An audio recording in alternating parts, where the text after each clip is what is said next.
for some, if you would consider it to be one. This is just such a surprising turn of events, and I think Onyx Philippines themselves, they know it. They also have to do something because of all of the teams, they're just keeping up. Super Fam takes their bow as they take the next. Well, when is their next? They don't have next tomorrow. Yeah, they don't though. have. So they can take tomorrow off and figure out what's going on. Their next is next week. Yeah. An L to Aurora, an L to Falcons. And the next team they face is Team Liquid Philippines in week 3. Currently top dog in Season 15. You said that Aurora, Onyx was a new era. What about now? We really can't define it just yet. I can. It is welcome to the toughest region to play MLBB in. Ladies and gentlemen, once more a victory by Team Falcons PH. We'll be throwing over the stage with Hans and Odin for our winners interview. What a way to start week 2. Your winners, Team Falcons! Everybody give it up for Team Falcons! Boys, congratulations. This is, I believe, a really good win at rinig na rinig nyo ang lahat ng sumusuporta sa inyo. Pero ikaw muna, Marco. Alam mo ba yung na-achieve mo today? Aware ka ba sa nangyari today? Opo. Opo. Okay. O sige. Okay, Super Marco, you just achieved the first savage of the season in Game 2. At hindi lang yan, Hans. First savage of Season 15. Hindi lang yan. Ano yun? 20th savage in 20th savage in Mplph history. Marco! Na-excite. Ano nararamdaman mo ngayon, Super Marco? Ano daw nararamdaman mo? Sobrang saya. Yun na Dati yan. masaya lang eh. Yan Ngayon na yung sobrang saya na. saya ni Super Marco. Yan na Diba? yun. Improvement. Now, I want to toss it over to Few this time. Maraming salamat, Mr. Man of a Few Words. Few, this roster na meron kayo, this marks your very first victory against Onyx Philippines since Season 14. Alright, so para kayo natanggalan ng malaking tinik. Does that say a lot about this team? Ano sa pakiramdam nyo yung nagpanalo sa inyo para sa seryeng ito? Kung ano yung siguro yung gigil namin sa pagbawi sa kanila. Kasi nga, gaya ng sabi mo, since nabuo yung roster nila, di pa kami nananalo sa kanila eh. Tapos gusto talaga namin makabawi man lang sa kanila, kahit ngayong regular season man lang. Pero alam naman natin na may second round pa, tsaka may playoffs. And with that being said, maybe we can talk about the game. Kasi game number 1, sinubukan yung tapusin yung laro, but it didn't happen. Game number 2, we had the same scenario, pero natapos nyo. What was the mindset going on between the team or between the players? Kung ano ba yung pinag-uusapan nyo during the break? Nung after nung game 1, pinag-usapan namin na wag namin madaliin kung sakaling may chance na ganun. Kasi nga, tulad nun, nakita namin nagpasok lahat ng minion, pero hindi naman pala kaya paluin. Pero nag-call kami na kaya i-tower lock, tapos naubos kami. But you were still Napakaganda. able to finish it pagdating ng game number 2. Congratulations. Napakaganda ng pinakita nyo. That was a reverse sweep. Ngayon gusto kong tanungin ikaw, Kyle TZ. Dahil nandito ka na rin naman, ang laban na to ay tinatawag na Battle for Supremacy since pareho kayong world champions ng Onyx Philippines. Tingin nyo ba dahil natalo nyo sila ngayong match, bumabalik na ba kayo on top? Sa tingin ko, hindi pa po kasi marami pa pong teams na kakalabanin namin. So, hindi ka pa kampante sa lagay nyo ngayon. Pero grabe pa rin yung victory, no? It Oh, yeah. makes a big statement for week 2, Hans. Yep, and I actually wanna leave it for Flap TZ this time. Flap, ibibigay ko to sa'yo kasi again, I felt like you've been with these guys for so long. Matagal na kayong magkakasama. Ano bang meron sa team na to? Ano bang meron? Kasi I'm sure you guys have a lot of offers, right? Pero bakit kayo pa rin? Bakit kayo pa rin ang pinipili nyo? Pinipili nyo pa rin ang isa't isa? Kasi kaya namin binipili na kami pa rin yung magkakasama kasi lahat madaling pakisamahan eh. Kumbaga walang makunat sa amin Walang makunat? Tsaka mahal na mahal ko na rin sila eh. Kaya Yakapin mo nga isa-isa. Yakapin mo na isa-isa. Ayun! Hug! Obviously, mahal na mahal nila ang isa't isa. Pero Flap, there are a lot of people supporting you. Tama ba? Maraming sumusuporta. A lot of people came out to show some support today. Pasalamatan mo naman sila at yung lahat ng mga nanonood. Thank you, guys! Thank you, thank you! Mahal ko rin kayo. And there we finally have it. All love for your winners, Team Falcons Philippines. You may now take your walk of victory. That was a reverse sweep na hatid sa atin ng Team Falcons hands. And with that being said, you may now take your bow. Gaya ng sinabi mo, Odin, may nagsabi sa akin, or narinig ko from before, na yung mga ganong klase ng serye, panalo tayong lahat doon. Siyempre, busog na busog ang mata natin dahil sinagad nila yung serye at talaga namang nagpakita ang both teams ng kanilang lakas. And mind you, start pa lang ng week 2. Now I wonder kung ano ba ang sasabihin ng ating mga casters with this intense of a series as we toss it over right back to them. Thank you so much, Hans and Odin. Once more words from that series, Victor. Team of Falcons PH. It's time for us to break down Game 3 and I guess the whole series in general. Again, none of us saw it going this far or with this at least result going the way it did. Yep. It's a reverse sweep, and for the second time around, I think we'll be giving the MVP title to Super Marco. Oh, yeah. Okay, so this Granger did really good. He wasn't bulletproof, but one death, I guess you could count that. 12 kills, 9 assists, and similar to game number 2, it was just set up for him really well, man. Of course he's gonna excel. It's the easiest game for a Granger, even though you got a Phoveus jumping after you. You had all the burst in the world to deal with it. The Phoveus, there were moments, I don't know if you'll catch it in the highlights, but you could have sworn he wished jumping after you. You had all the burst in the world. Of course he's gonna excel. The one time couldn't take him out. Which is symptomatic of the whole draft for Onyx is they had no real way to catch anybody that mattered in Falcons draft. Yeah, and again, for these three series, for these 3 games, excuse me, Falcons have, if I'm not mistaken, they've controlled a good amount of the games that we've seen. And then now, again, with run and gun as the key themes for games 2 and game number 3, Onyx just couldn't catch up. Again, they were drafted into the corner. They decide to play it very safe, and they pick up a Barretts. They just thought about, let's just make sure King Kong doesn't get taken down, and if ever we have a very chunky jungler, they'll be difficult to deal with. But Falcons just ran away with it to the point where King Kong could not get to a comfortable spot for himself. Green means go, and at best, Onyx was playing with an orange light. You're looking at a dive comp, if I'm not mistaken. This is as dive as you can get, right? Yeah. Trying to make sense of where in the spectrum of drafting this falls. It's not that strong even, because Kelra is also kind of compromised. He has to survive to a certain level for the rest of Falcons to fall. So that's the story of this. We'll see it in the stats exactly how much Kelra was able to put out. Yep, and I think Onyx started or began to realize just how much of a problem Few was, especially prior to that last objective. I think they had their eyes set on trying to take him out before they proceeded with getting the Lord, but it was one unsuccessful. And even when it favored them so much, the timings of the windstorms are just so precise. It can be used either before the team fight even happens to block off areas, or even to respond to, at one time, the Detona's welcome even. So like, no one could even aid King Kong, go near him. It was just so hard for Onyx to position themselves in this entire lineup. Yeah, King Kong's pose right now, that's what he felt the entire game. Womp womp. It's just, it's sad.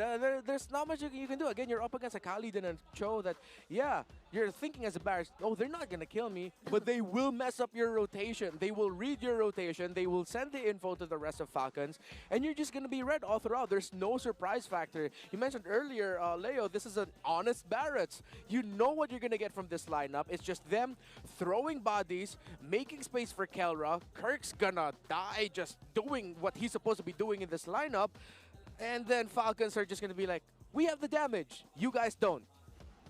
And what you get out of that honest Barretts might not even be worth it most times. Yeah. I'm trying to recall, did he ever get a honest to God But Deton is welcome. On the right target, nonetheless. I think once onto Super Marco, but everyone else went down after that too. So Yeah. It's like even though he would get a catch, Falcons would just always have the raw firepower to deal with it. It's a tough game for Onyx. I gotta say though, my shining light for this game, other than Kirk being such a nuisance to deal with for Falcons, it was also Brusco. That's right. Yeah. Brusco was checking key entries for the follow-ups for Falcons. He was stopping Kyle Teasy in that one time. Onyx got the Lord, but Falcons just dealt with it eventually. Brusco was still on point with that Badang, but again, he could only do so much. He is just but one element in a huge Yeah. situation for Onyx to deal with. We do have a mic check coming at you in just a bit, so a little bit more of a deeper dive into what exactly happened behind the scenes between these players in their conquest to victory. Because again, call it what you will, it's just a regular season match, right? Yeah. But Falcons did what so many teams around the world couldn't. They beat Onyx Philippines. Let's all enjoy this mic check and listen in. We might pick up a few things more about this matchup.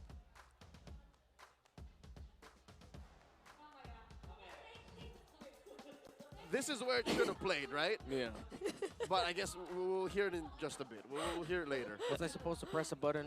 Is it my fault? Was it you? I don't know. Brigida starts the game. So if Yeah. it pauses and then you wait, it's Brigida who says go. But Yeah. I think this was yours. yeah, No, there is no button. I wonder what they It's said. not on though. me. Is it mine? Maybe it's still Brigida. Brigida. You know what? Mine? Play the video. We'll figure out where the mic check comes in, but I guess I have to say it now. There's a kidding. question looming around the MLBB universe, the Sonic Republic, and everyone who watches MPL Philippines. Even my baby sister, it's her birthday, happy birthday. She messaged me, what's going on with Onyx? 2 back-to-back Game 3 losses. Oh, What's going on? So It's the drafts. They're getting checked in the drafts. It's the drafts. She messaged me, yeah, even she knows it's the drafts. Yeah. It's the drafts plus something else. Okay, we'll dig deep into this. Remember, you ready to press the button? Yeah. All right, okay, let's okay. play that mic check right now. I will press it now.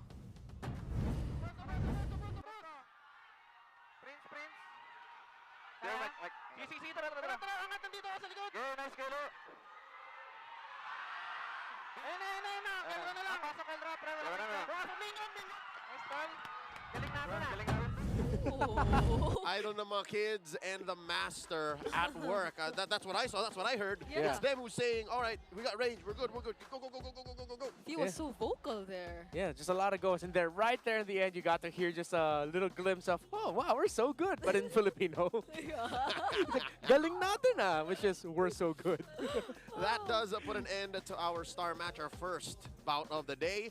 Coming up next, it's the MDL champions, now MPL contenders, AP Bren, facing off against Aurora, who is on a win streak. Brigida, are you excited? Oh yes, I'm excited to see the MDL quote-unquote graduates try to bounce back, but that might be quite difficult knowing Aurora has been on a really good record, 2 consecutive wins just back in week number 1.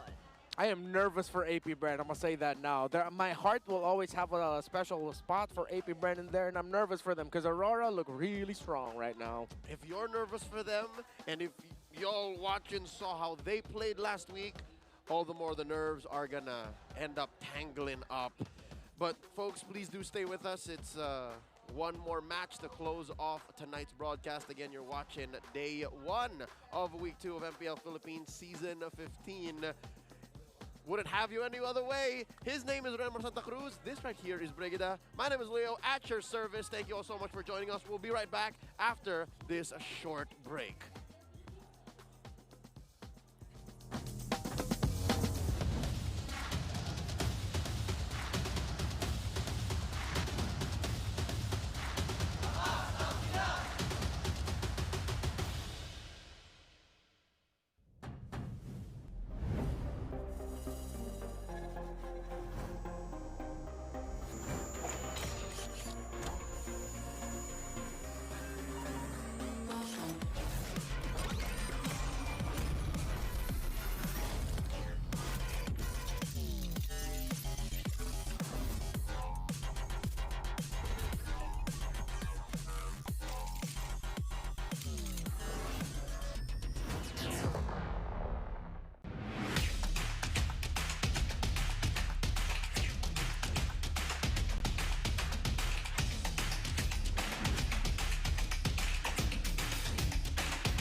worry! Be only with Smart Power All 99. Hindi nabitin with 10 gig data plus only Facebook or TikTok and more. Load now! Who needs to go to a concert when you can own that stage with your friends? Enjoy a night of impromptu bowling tournament.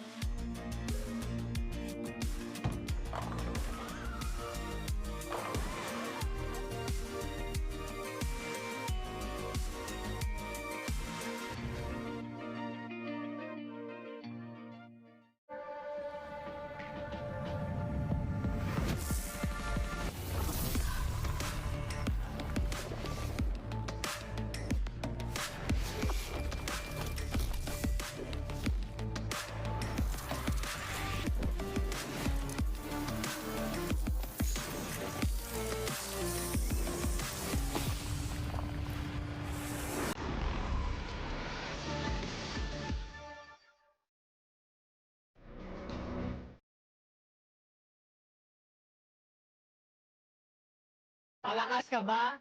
Sali na!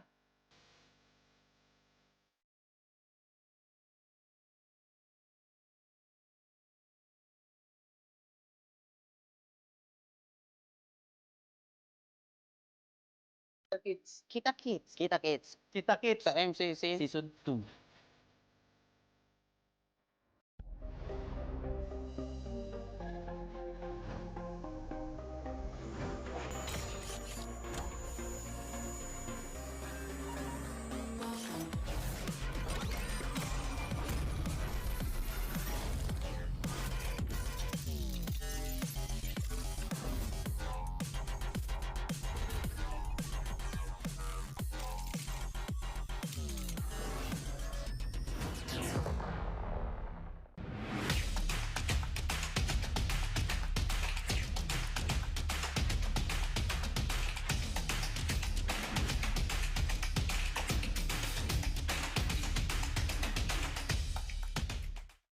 Hindi aabot ang data!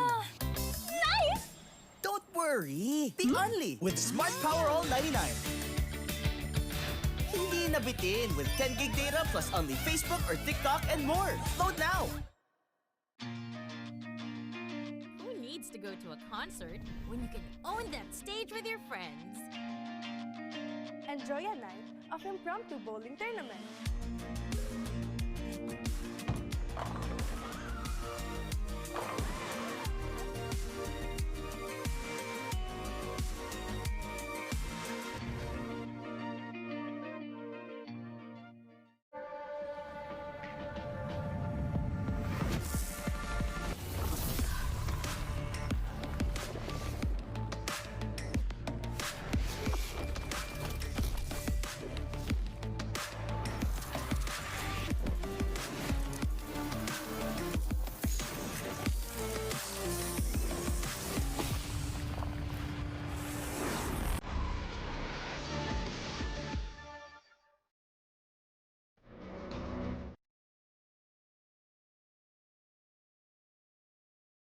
Malakas ka ba?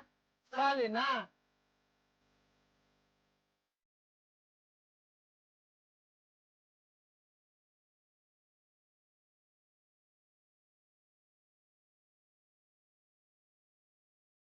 Kits. Kita Kits. Kita Kits. Kita Kits. Sa MCC Season 2.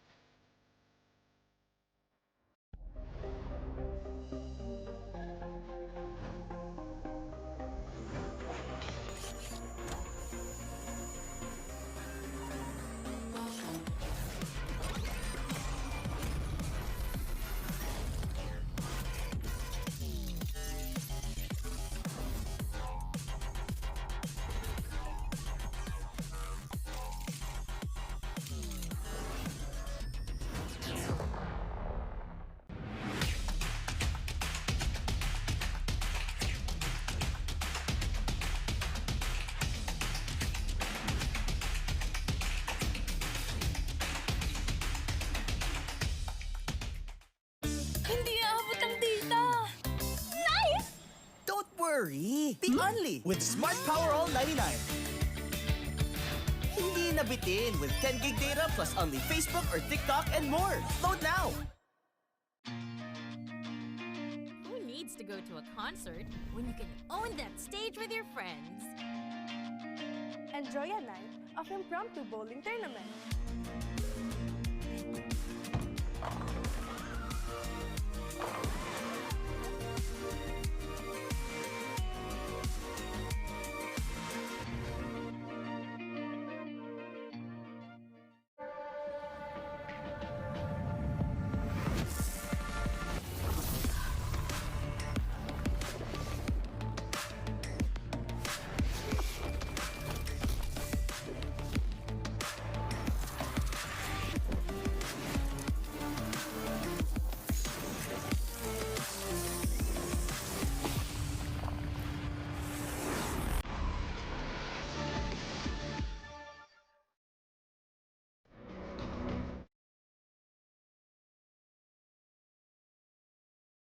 Malakas ka ba? Sali na!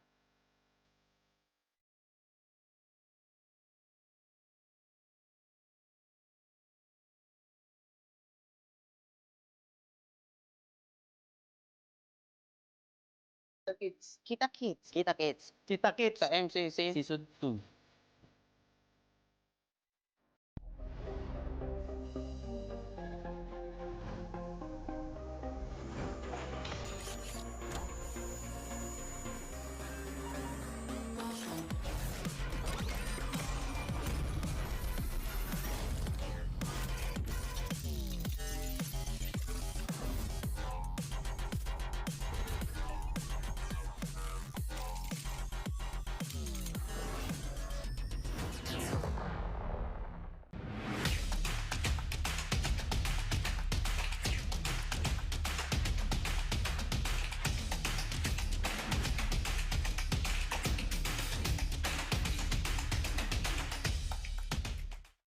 Hindi aabot ang data! Nice! Don't worry! Be only with Smart Power All 99. Hindi nabitin with 10 gig data plus only Facebook or TikTok and more. Load now! Who needs to go to a concert when you can own that stage with your friends? Enjoy a night of impromptu bowling tournament.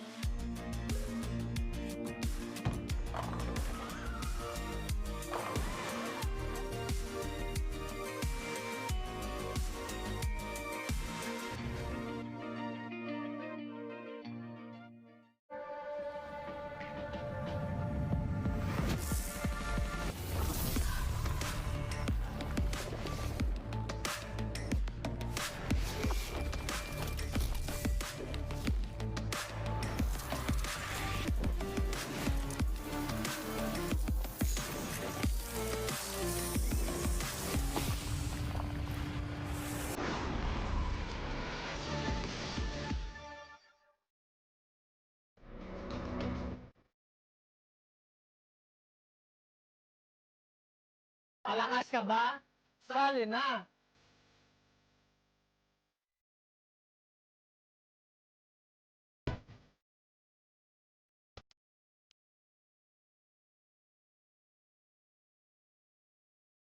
Kita Kids. Kita Kids. Kita Kids. Sa MCC Season 2.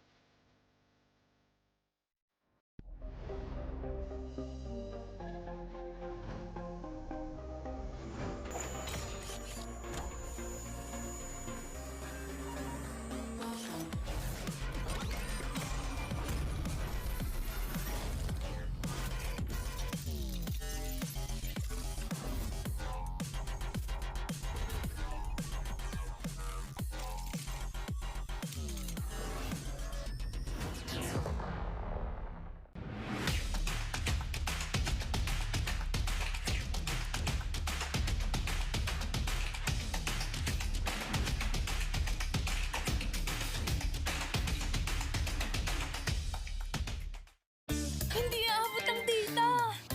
Nice! Don't worry! Be only with Smart Power All 99. Hindi nabitin with 10 gig data plus only Facebook or TikTok and more. Load now! Who needs to go to a concert when you can own that stage with your friends? Enjoy a night of impromptu bowling tournament.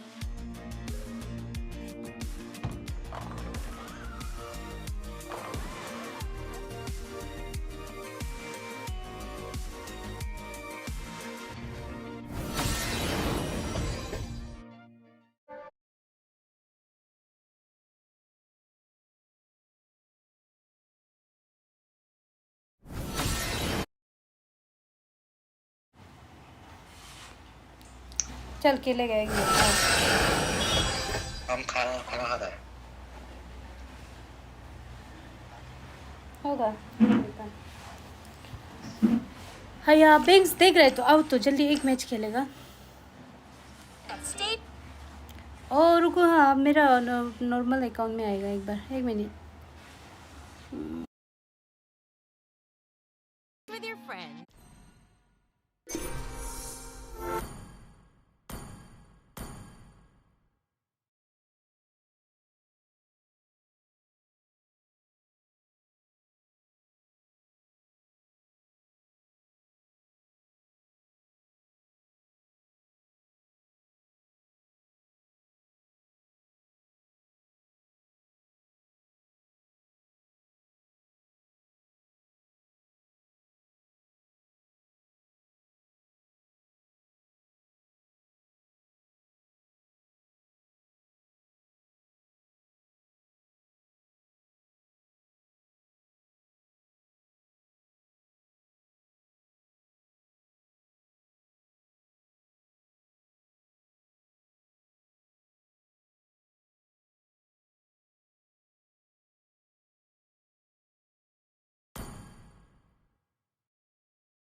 चलो चलो अब दिया जाओ आज तो खेलेगा हाँ तो ना वो इसमें रखो क्या है बैंक्स मेरे को हम इसका नाम चेंज करते हैं ना ला नेम चेंज दिया ही नहीं हमको और दे दिया क्या नहीं दिया था एक नेम चेंज दे देना होगा तब तक हम हॉर्लिक्स पी लेंगे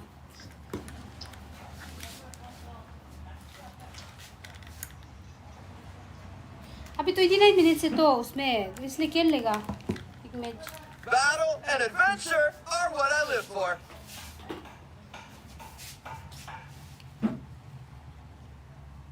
टू 239 है क्या इधर 172 ऑलरेडी है तो 172 माइनस 239 कितना होगा 2313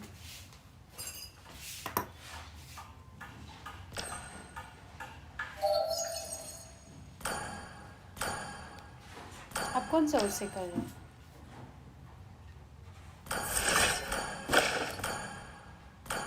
हाँ, हम तो तुम्हें कर देते हैं ना एक मिनट रुको केबल क्वीन लिखते हैं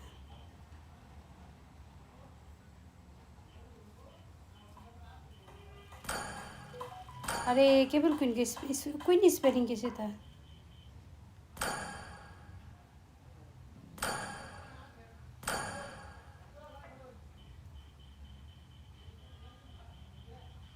एमपीएल का इसे क्या स्किन मिल रहा है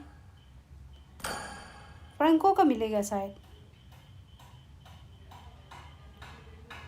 ओ एडिट का स्किन है तो ओ वाह एडिट का आ गया तो कब आया ये स्किन हम अभी देख रहे हैं उस दिन आ गया क्या आप ले लिया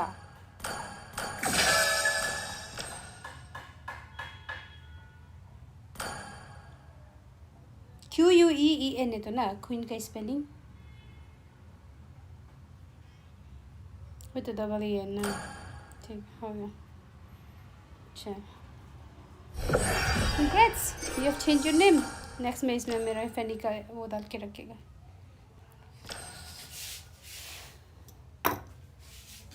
Hi Limit, how are you? Let me make it more sweet. How are you? How are you? हम तो केले कर रहे मेरा उसको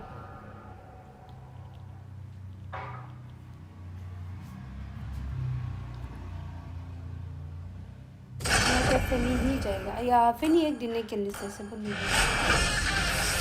ला इसमें मुरली दिखा रहा है चेंज किया नाम फिर भी Triple. Swing. Yeah. Flash. Not bad.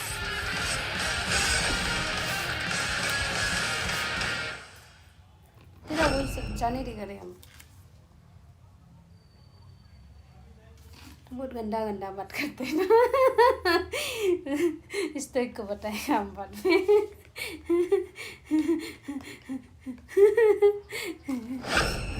नहीं बोलो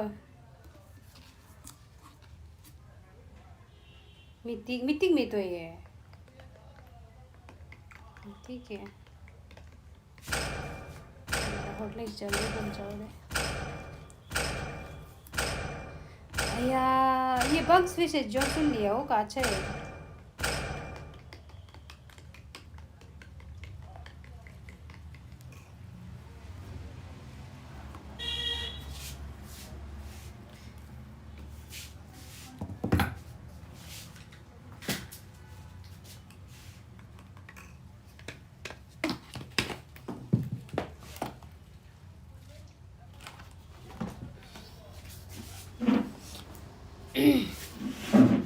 बहुत प्रेशर होता है रे आई लोग अलग से एक तो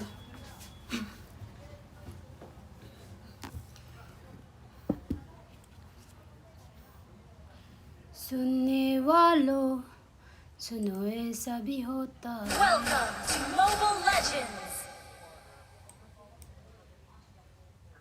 5 seconds till the enemy reaches the battlefield. Smash them. All troops deployed.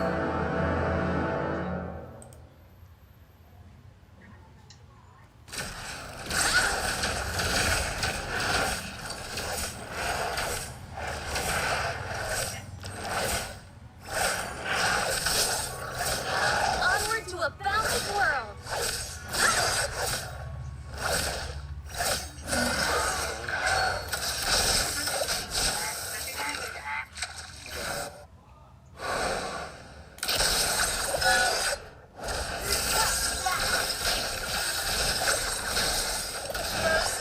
वाह ये लोग देख हेल्प करने आ गया देखो ना सरप्राइज कर दिया हमको असली का भी सरप्राइज कर दिया आया very surprise thank you banks surprise या 11 मिनट बचा था आधा घंटा कैसे निकल गया समझ में नहीं आया हमको FK जाना पड़ेगा 11 मिनट्स में तो गेम ही खत्म नहीं होगा नहीं करेगा कोई भी नहीं करेगा इधर हम लोग ट्रियो है ना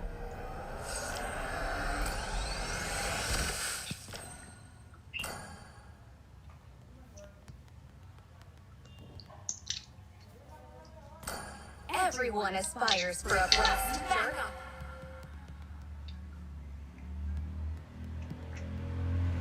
The strongest aspirant takes on the heaviest responsibility. I am ready. आया 6 केबल से उड़ाए बोलता है इधर ये लोग कर देने से ठीक है ये लोग नहीं करेगा होगा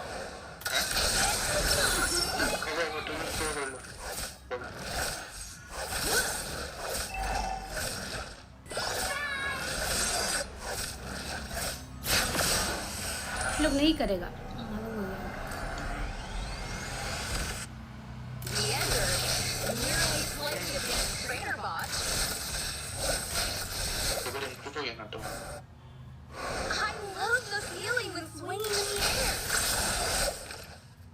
नहीं करेगा ये लोग सरेंडर ना Launch attack! I'm not here just to win training tests. अय्या ये फिर अब नाम चेंज करके आया ना कौन है वो फिर नाम रियल वाला लीन आप है ना smile thank you for coming thank you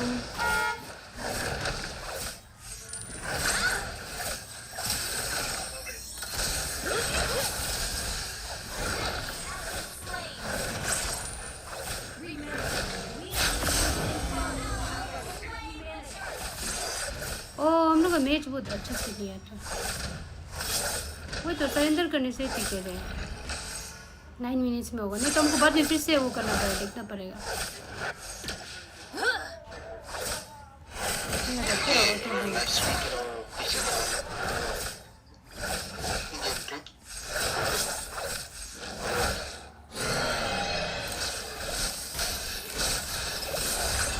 मेरे केबल सब देखो ना सुंदर है हम डायरेक्शन अभी इधर ही पकड़ लेते हैं इधर उधर का कोई लोग तो बोला मिड सीजन तक होगा यार इतना प्राउड है हम जाओ उसके बाद एफके रिपोर्ट का हो उसका रैंक के लिए नहीं मिलेगा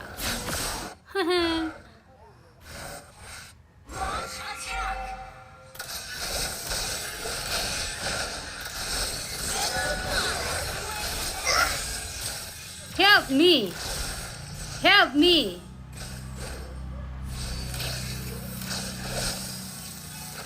Selena to, नहीं दे रहे. Help me! कोई बात नहीं हो जाएगा खेल लेगा. जब तक वो लोग का एंट्री मैच इसका तो नहीं में तो almost 15 minutes आते हैं तो.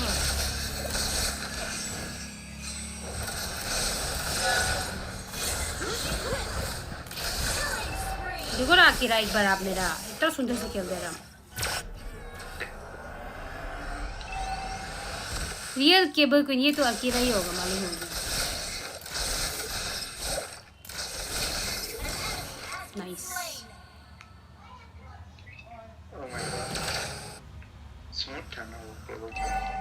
मजा तो ना 3 केबल्स उसका बाद वो क्या होता है ऐसे एंगल चेंज वाला वो भी ऊपर मजे से करता है मैंने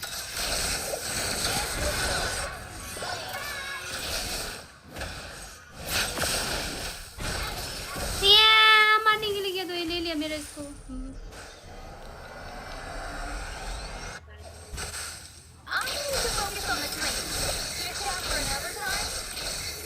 देखा अभी लाइव में दिखा प्लीज अकेला देखो एक बार ऐसे करा कल का कमाल है क्या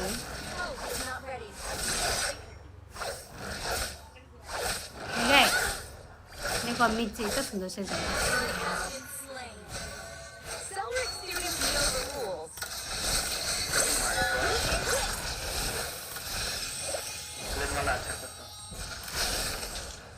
अच्छा तो ना इतना सुंदर से किया प्रो नहीं है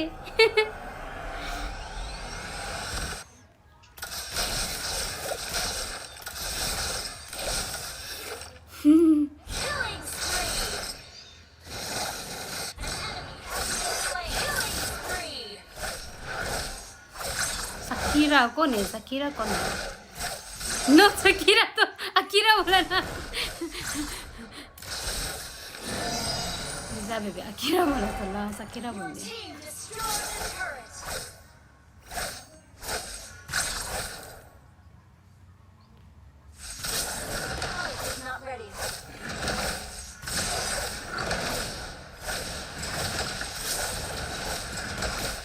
पूरा केबल डालिंग क्या मजा आना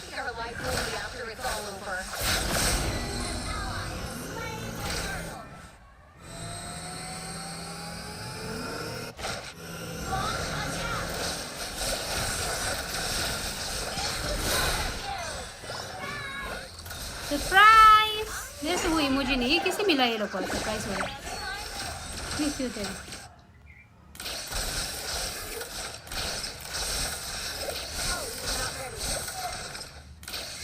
नहीं सकते अभी अभी MS इतना सुंदर है 26 MS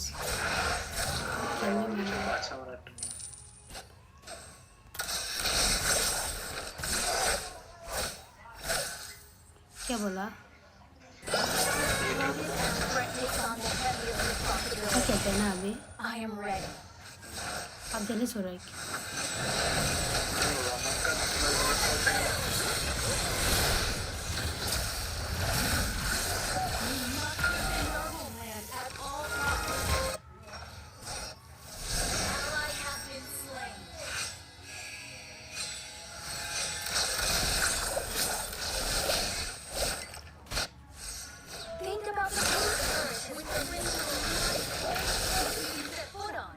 भाग गया हया हया को किससे पकड़ता है? अल्टी करने से तो चला जाता लग जाता है ना रियल के you're my clock wow thank you सच्ची में thank you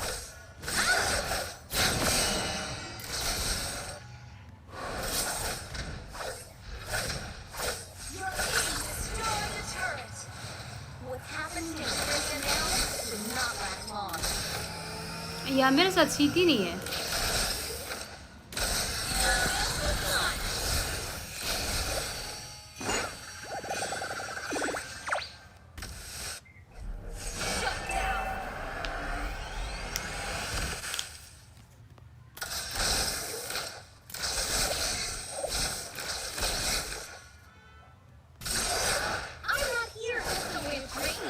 lakas ng snacks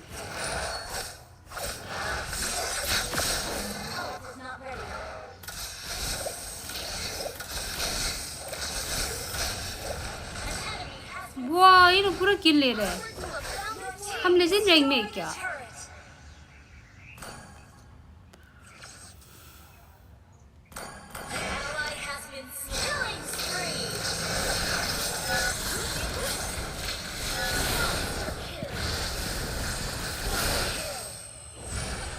यो कत्तर खेलते हैं हम आजकल फैनी कितना बोल रहा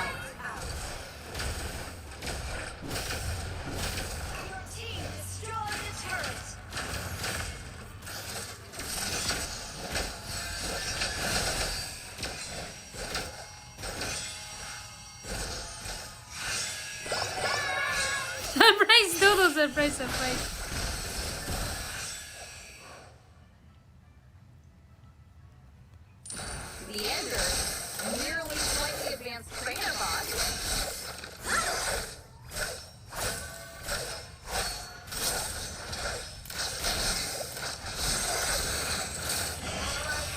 नहीं सकेगा तकलीफ दे देगा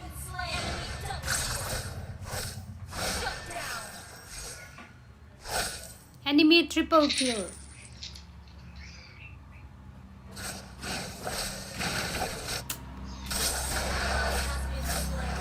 हेडी टू लेट गेम मिल सकता है क्या मार्क्समैन लोग को बिना उसका वेंजेंस का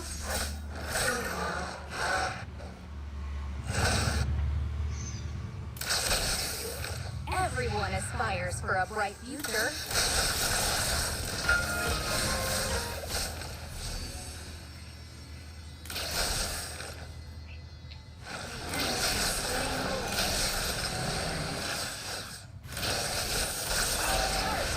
मार दिया रे ये अल्टी यूज करके कब से मार दिया व्हाट डायमंड्स लिसा पेपे ये भी देगा ना आपको आप भी अभी दे देगा डायमंड्स अकेला नहीं ये देगा प्रोफाइल गिफ्ट देगा कंपेंसेटिंग फॉर वो लड़की को देने वाला बताया था ना लिसा पेपे हम हाँ हम बता दिया उसको हमको उसने इतना गुस्सा आया तुमको बोल मेरे दोस्त को उसको नहीं दिया तुम किसको दिया हम बोलेगा रे मार दिया रे इतना सुंदर से मारा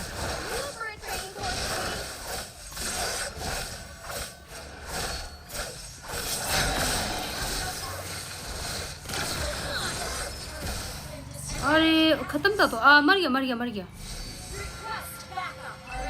हम लोग जल्दी चले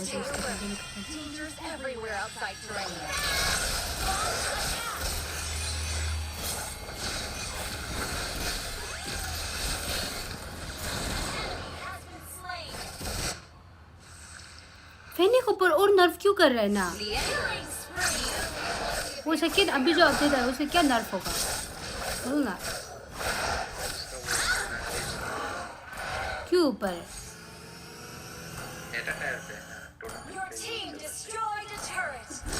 क्यों पर इसको ऐसा कर रहा है बार बार करके क्या मिलेगा ना वो लोग को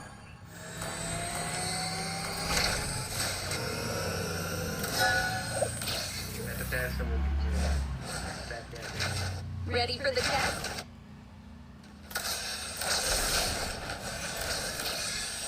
अरे हम क्या कर रहे हैं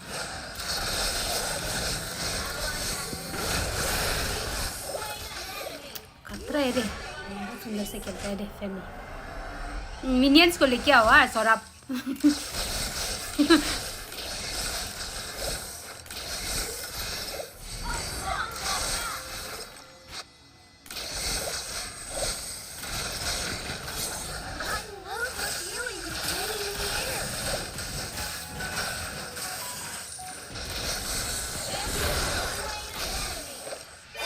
अरे आप मर गया क्या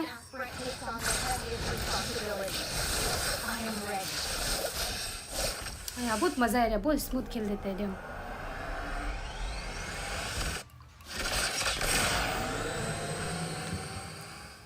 नहीं बेटेगा इसके साथ ये हमको गिराएगा लगा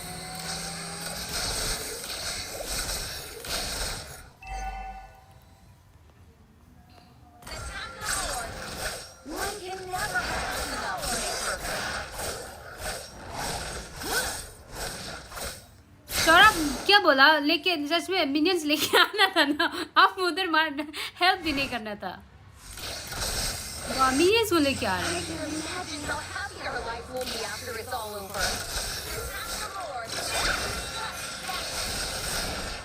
यार हमको जाना नहीं था मालूम था उधर में और क्या हो जाएगा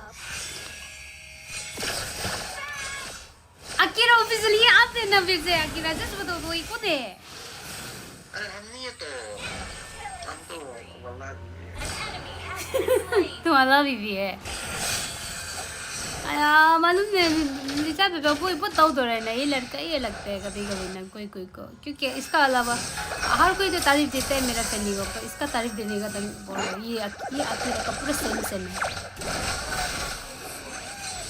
thank you Akira official who is lucky here I am not lucky it's my hard work my kills are the signs of my hard work not lucky आया इसको ले लो तो लोड लेके ख़त्म करो तो सौरभ जल्दी आओ मुझे सौरभ देखो आया जोई को छोड़ो ना जोई को क्यों डरता है वो आने से हम उसको 8 केबल्स करके मार देगा अभी हमको मदद नहीं कर रहा अय्या देखो ना सौरभ तुमको ये दोनों ऐसे करने के लिए आया है ना मेरा से होगा हम जा रहे हैं अभी लोड लेने दो शाबाश मरो मरो मरो जॉनसन मरो जॉनसन मरो शाबाश शाबाश शाबाश मरो मरो मरो मरो वो मज़ा ले रहा था ना फालतू में देखा जाओ मेरा वो एक्टिवेट हो गया सीन जो अभी कितना कूल डाउन होगा ना इसका 60 सेकेंड्स 1 मिनट तक Yes, Akira official, I remember you. You came that day and you said my penny is too good.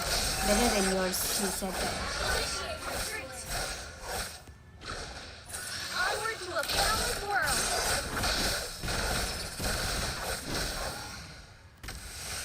हम बेस से आएगा देखो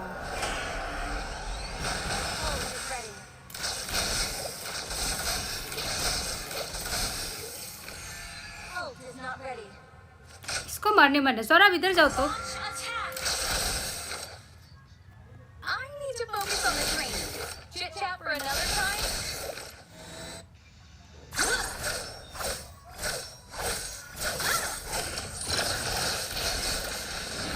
आया इसका हम डिफेंस लेने से दिखता है इसका बदली ये नहीं लगेगा गधा क्या लिया नाम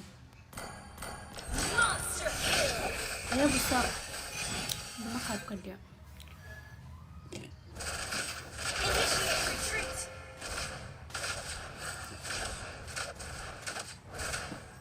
अभी कास्टर स्टॉक चल रहा है उसका बाद ये गेम खत्म का बाद देखिए लिसा भी एमपीएल देखो हाँ बहुत कुछ सीखने मिलता है ओके अच्छा से देखो हम लोग साथ साथ में देखेंगे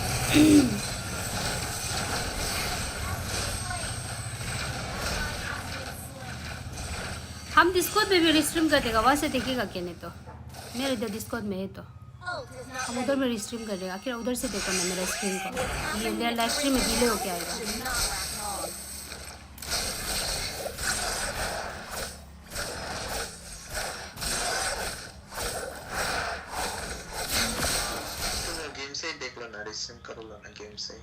नहीं उसमें वो यूट्यूब में ले जाता है गेम में ले जाने से यूट्यूब में ले जाता है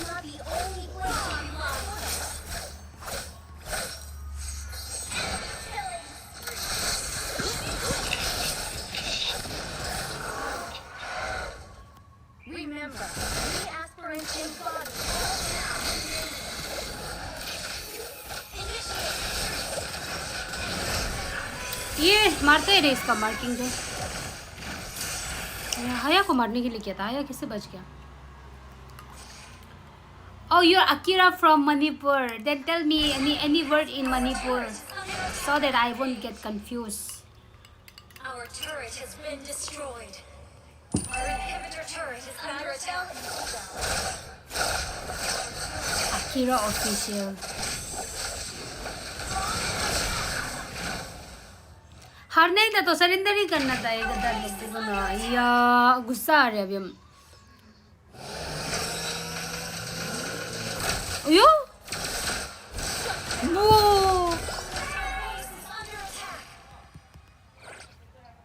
बाबे इसको कतरा है रे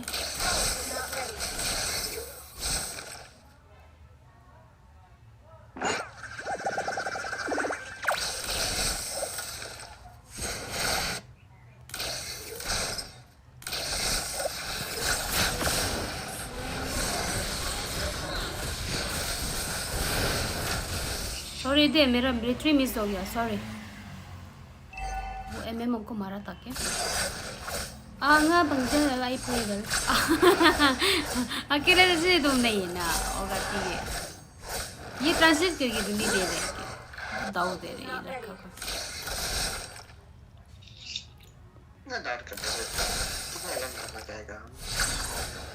ठीक है I know bunung bunung si it's from Lisa. My Lisa baby is saying this to you. I know bunung bunung si. Akira, that's for you.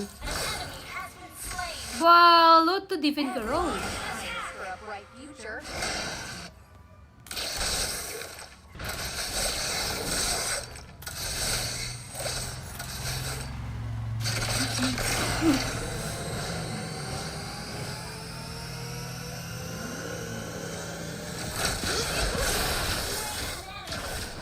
ले लो सौरभ ले लो अय्या ये लड़का को रेत देने के लिए किया तो प्यार से देने के लिए किया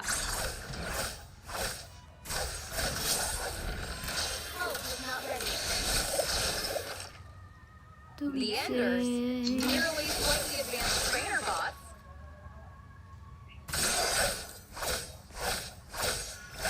Yeah, nice one. Ready.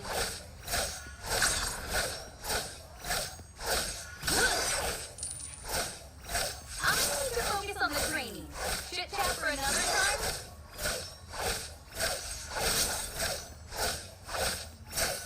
हम डिस्टर्ब नहीं डाल के रखते हैं कसरत शर्म भी नहीं मेरे जैसा खेल रही हो ओ जॉनसन को नाम तो चले मेरा फैनी को कसरत मेरा फैनी को कंपेयर मत करो मेरा फैनी बहुत अच्छा है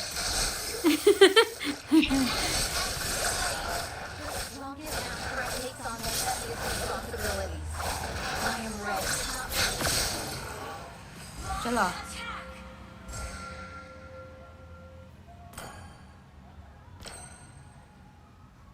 Request backup.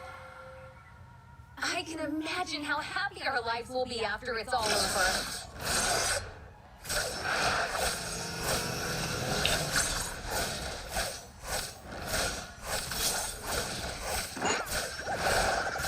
You offer a training course with me? Ally has been slain.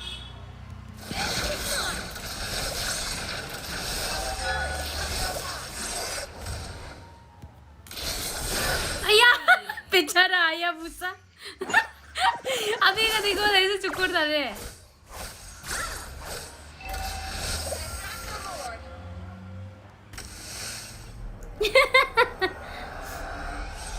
O strike वापस आ गया वेलकम स्ट्राइक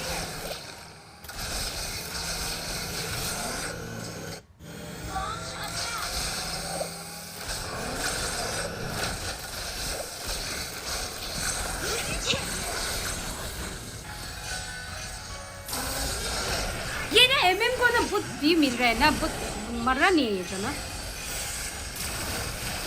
डबल बहुत ज़्यादा सील लेके रखा thank them thank em Initiate retreat. वो लोग क्या क्या एक तो वो इंट्रोडक्शन पर वाह a man with a million वाह जेम्स फ्रंक्स ए मैन विद क्या कर रहा है क्या क्या लिख रहा है ये लोग खत्म करने दो, खत्म कर राम तो अभी डिफेंड नहीं कर रहे। हम लोग का साइड लेन बहुत खराब है। हैरिड और हम लोग का EXP बहुत खराब है। कल तो ऑफलाइन में हिल रहा है, इतना अच्छा दे रहा था।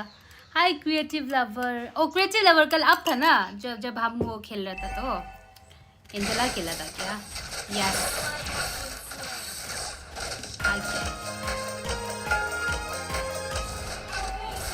Good night, bye bye.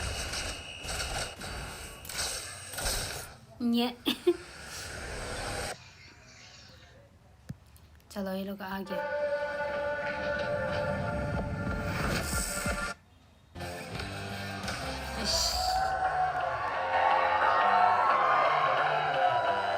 हम डिस्कॉर्ड में भी स्क्रीन शेयर कर देगा, उधर दिखेगा।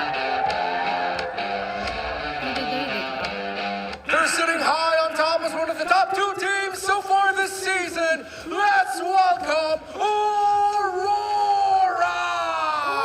Aurora, बहुत बढ़िया से बात करते रहे। In the EXP lane, Mr. Consistent, it's Edward! In the jungle, the last raider, Demon Kite! In the mid lane, I know.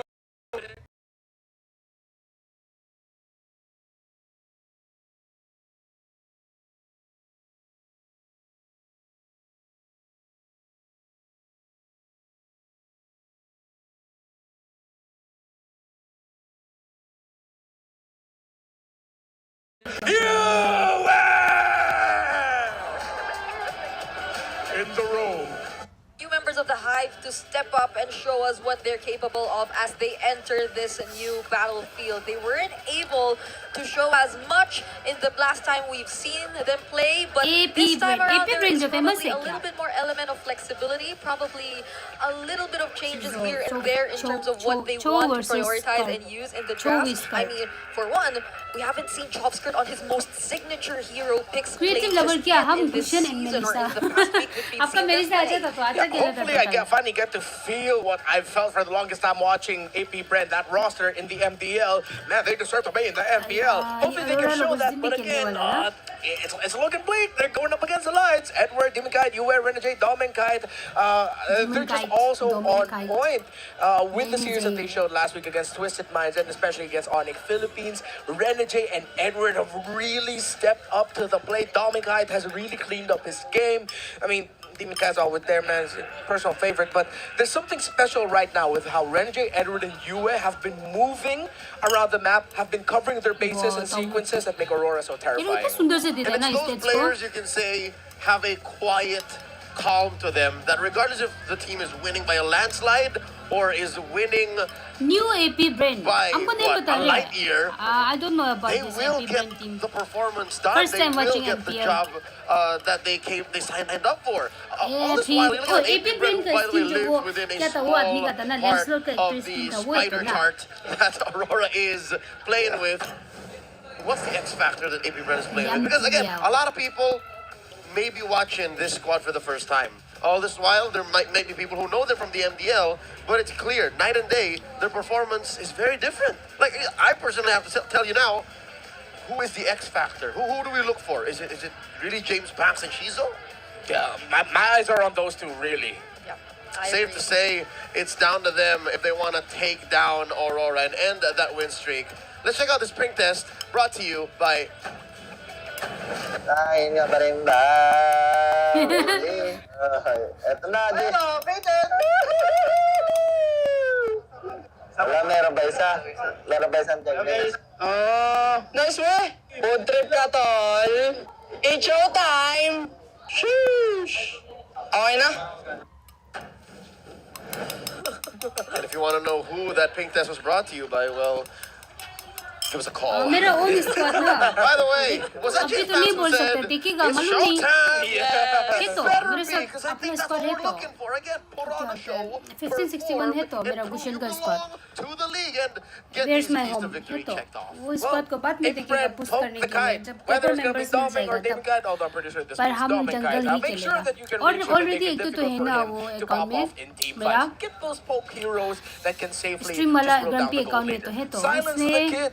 Aurora, well, he's already a pretty GX silent kid, वाला, but make sure he जिसमें हम पूरा cannot tank play player the को game collect that कर he रहे हैं. wants to play if you really want to shut down AP Brand. And of course, for these two, make sure you supplement your junglers. So ये नया आदमी है क्या because AP we Brand know वाला it's a जो Shizu domino जो? effect. If you're supplementing your junglers, that Discord means you're link. setting up the center of the map Discord really link well. को And when update you're है setting up the center of the map really well, that means you're helping out your gold laners and they're very happy with you. I'm watching out for how they're able to match up with the speed and the kind of gameplay that the Kite Brothers have been showing us, because I know we mentioned earlier about how Renjay, Edward, I these thought we guys, and did a bunch it. of others from Aurora have really stepped up. You mentioned something along the lines of calm, yet aggressive, that's still being there. And it's something I really want to see coming in from Shizu as well. He's the silent kid, yeah, but he can become a really huge threat, a silent killer, if you may, too.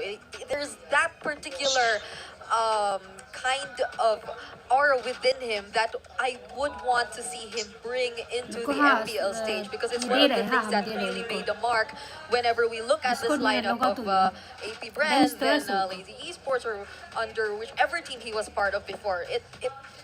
It did come along with him being activated by the mid duos, whether it was Chobskirt, Kekedot, or even back then when it was still Ryujin and Yoshino, which is also in MPL right now, but it's a different task at hand right now for Shizu and James Pangs. I really do hope that the showtime begins. Password wrong बता रहे हैं, ऐसे कैसे हो I'm सकता hoping है? and praying that the whole silent kid thing isn't taken literally. Because going up against Aurora, a well-oiled machine, and again, we've had moments before where when we heard their comms, you're going to have to speak up.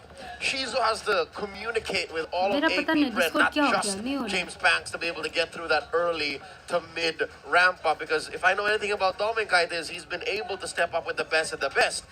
With the god in the gold lane, Kelra, some would say he's a deadlock on his best days. Yeah, it really seems like the philosophy of Aurora so far this season has been make sure we just get burst. Burst in the jungle, burst in the gold, because you know that Edward and Renninger are going to be holding down the front line. You know Discord को दो जगह में login नहीं कर सकते क्या ना? Mobile में कर रहे तो नहीं हो रहा है. Please reset your password to login कर रहा है. अब कैसे reset करेगा? Literally, the jungle and the gold laner just needs to show up, press buttons, win. And can they do that? And what kind of resistance will AP Brand bring to the table? Folks, just to paint a picture of how dire this is for AP Brand and how much the odds are stacked against them, they're going to have to pray and hope to play like they were in Malaysia. Because that's the one thing that Aurora can't do. They seem to struggle to play in Malaysia. So if some way, somehow they can get into a psychological space to put Aurora in that time frame, in that atmosphere, then maybe we see this go a long way. Game one, the draft is upon us. Once more, it's AP Brand versus Aurora, and if I'm not mistaken, it's AP Brand choosing blue. Yeah, I think there have been some changes, at least within a week, or just within a week of us not being able to see these teams perform.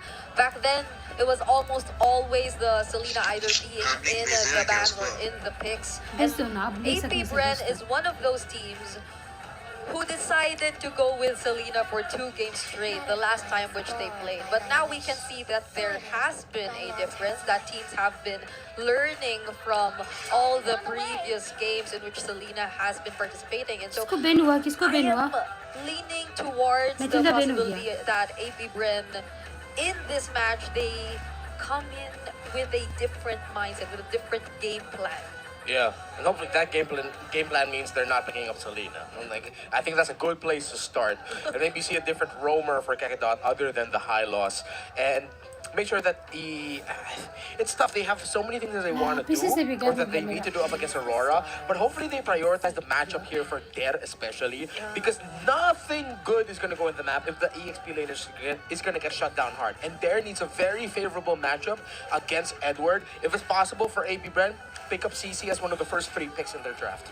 Would you go as far as saying blue 1 CC because Suyo and Joy are open? Not blue 1 at all. Blue 2 to 3. Suyo and Joy definitely as one of your first picks here. One or the other, James Pangs. Yep, James Pangs. I'm feeling that he's much more comfortable with the Suyo rather than the Joy, or at least basing it off from last week's series in which we've seen him play. So they will be deciding to pick up the Suyo instead of the Joy. Now, Aurora, on the other hand, the Harith Granger is still available too. They can decide to pick whichever they want. Do you go Joy Granger? There's no way you go Joy Harris. Yeah. You're asking for it. Yeah, it's just gonna be one or the other. I'd want to see the Joy pick up the third, and then. Oh yeah, there's no rush. Yeah. But again, teams have done that. Teams don't care. True. They're more okay with it now because they'd rather see other matchups. I think they should save their Renegade picks for later in the draft. So maybe pick up a flex Edward pick like a Gatot. Because you can also put that in the hands of Renegade.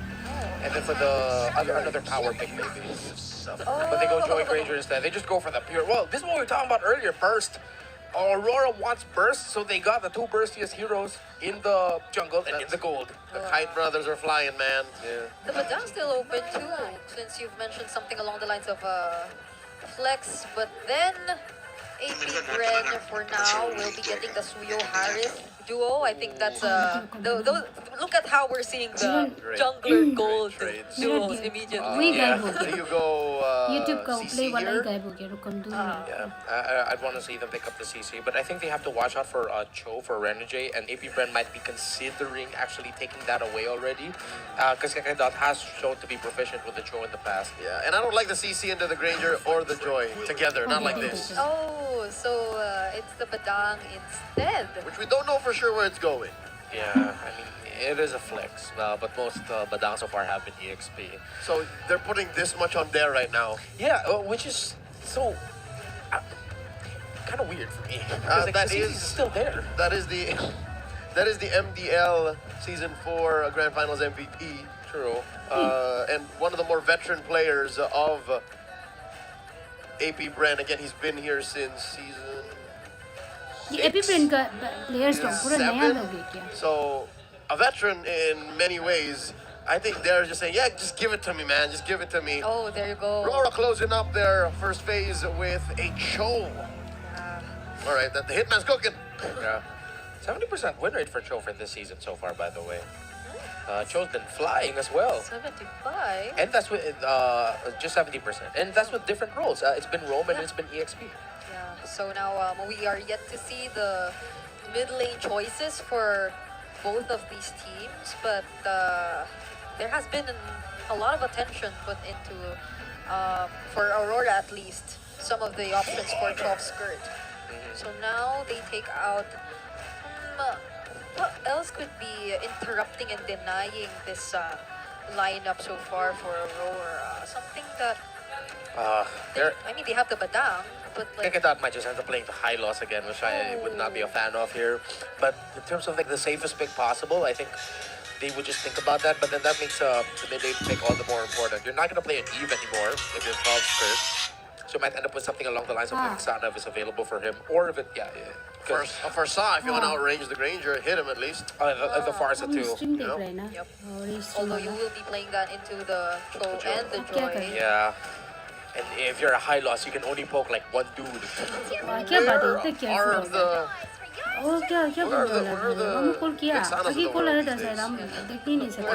Where the Auroras. Yeah. Aurora, I get. She's such a specific utility pick that naturally the world just, pushed her out. But Vixana, though, Vixana was one of Aurora's favorites. Yeah, and even for for instance, he was one of the players to really use the Vixana every single time, or as much as possible back in SPS, but entering MPL, right?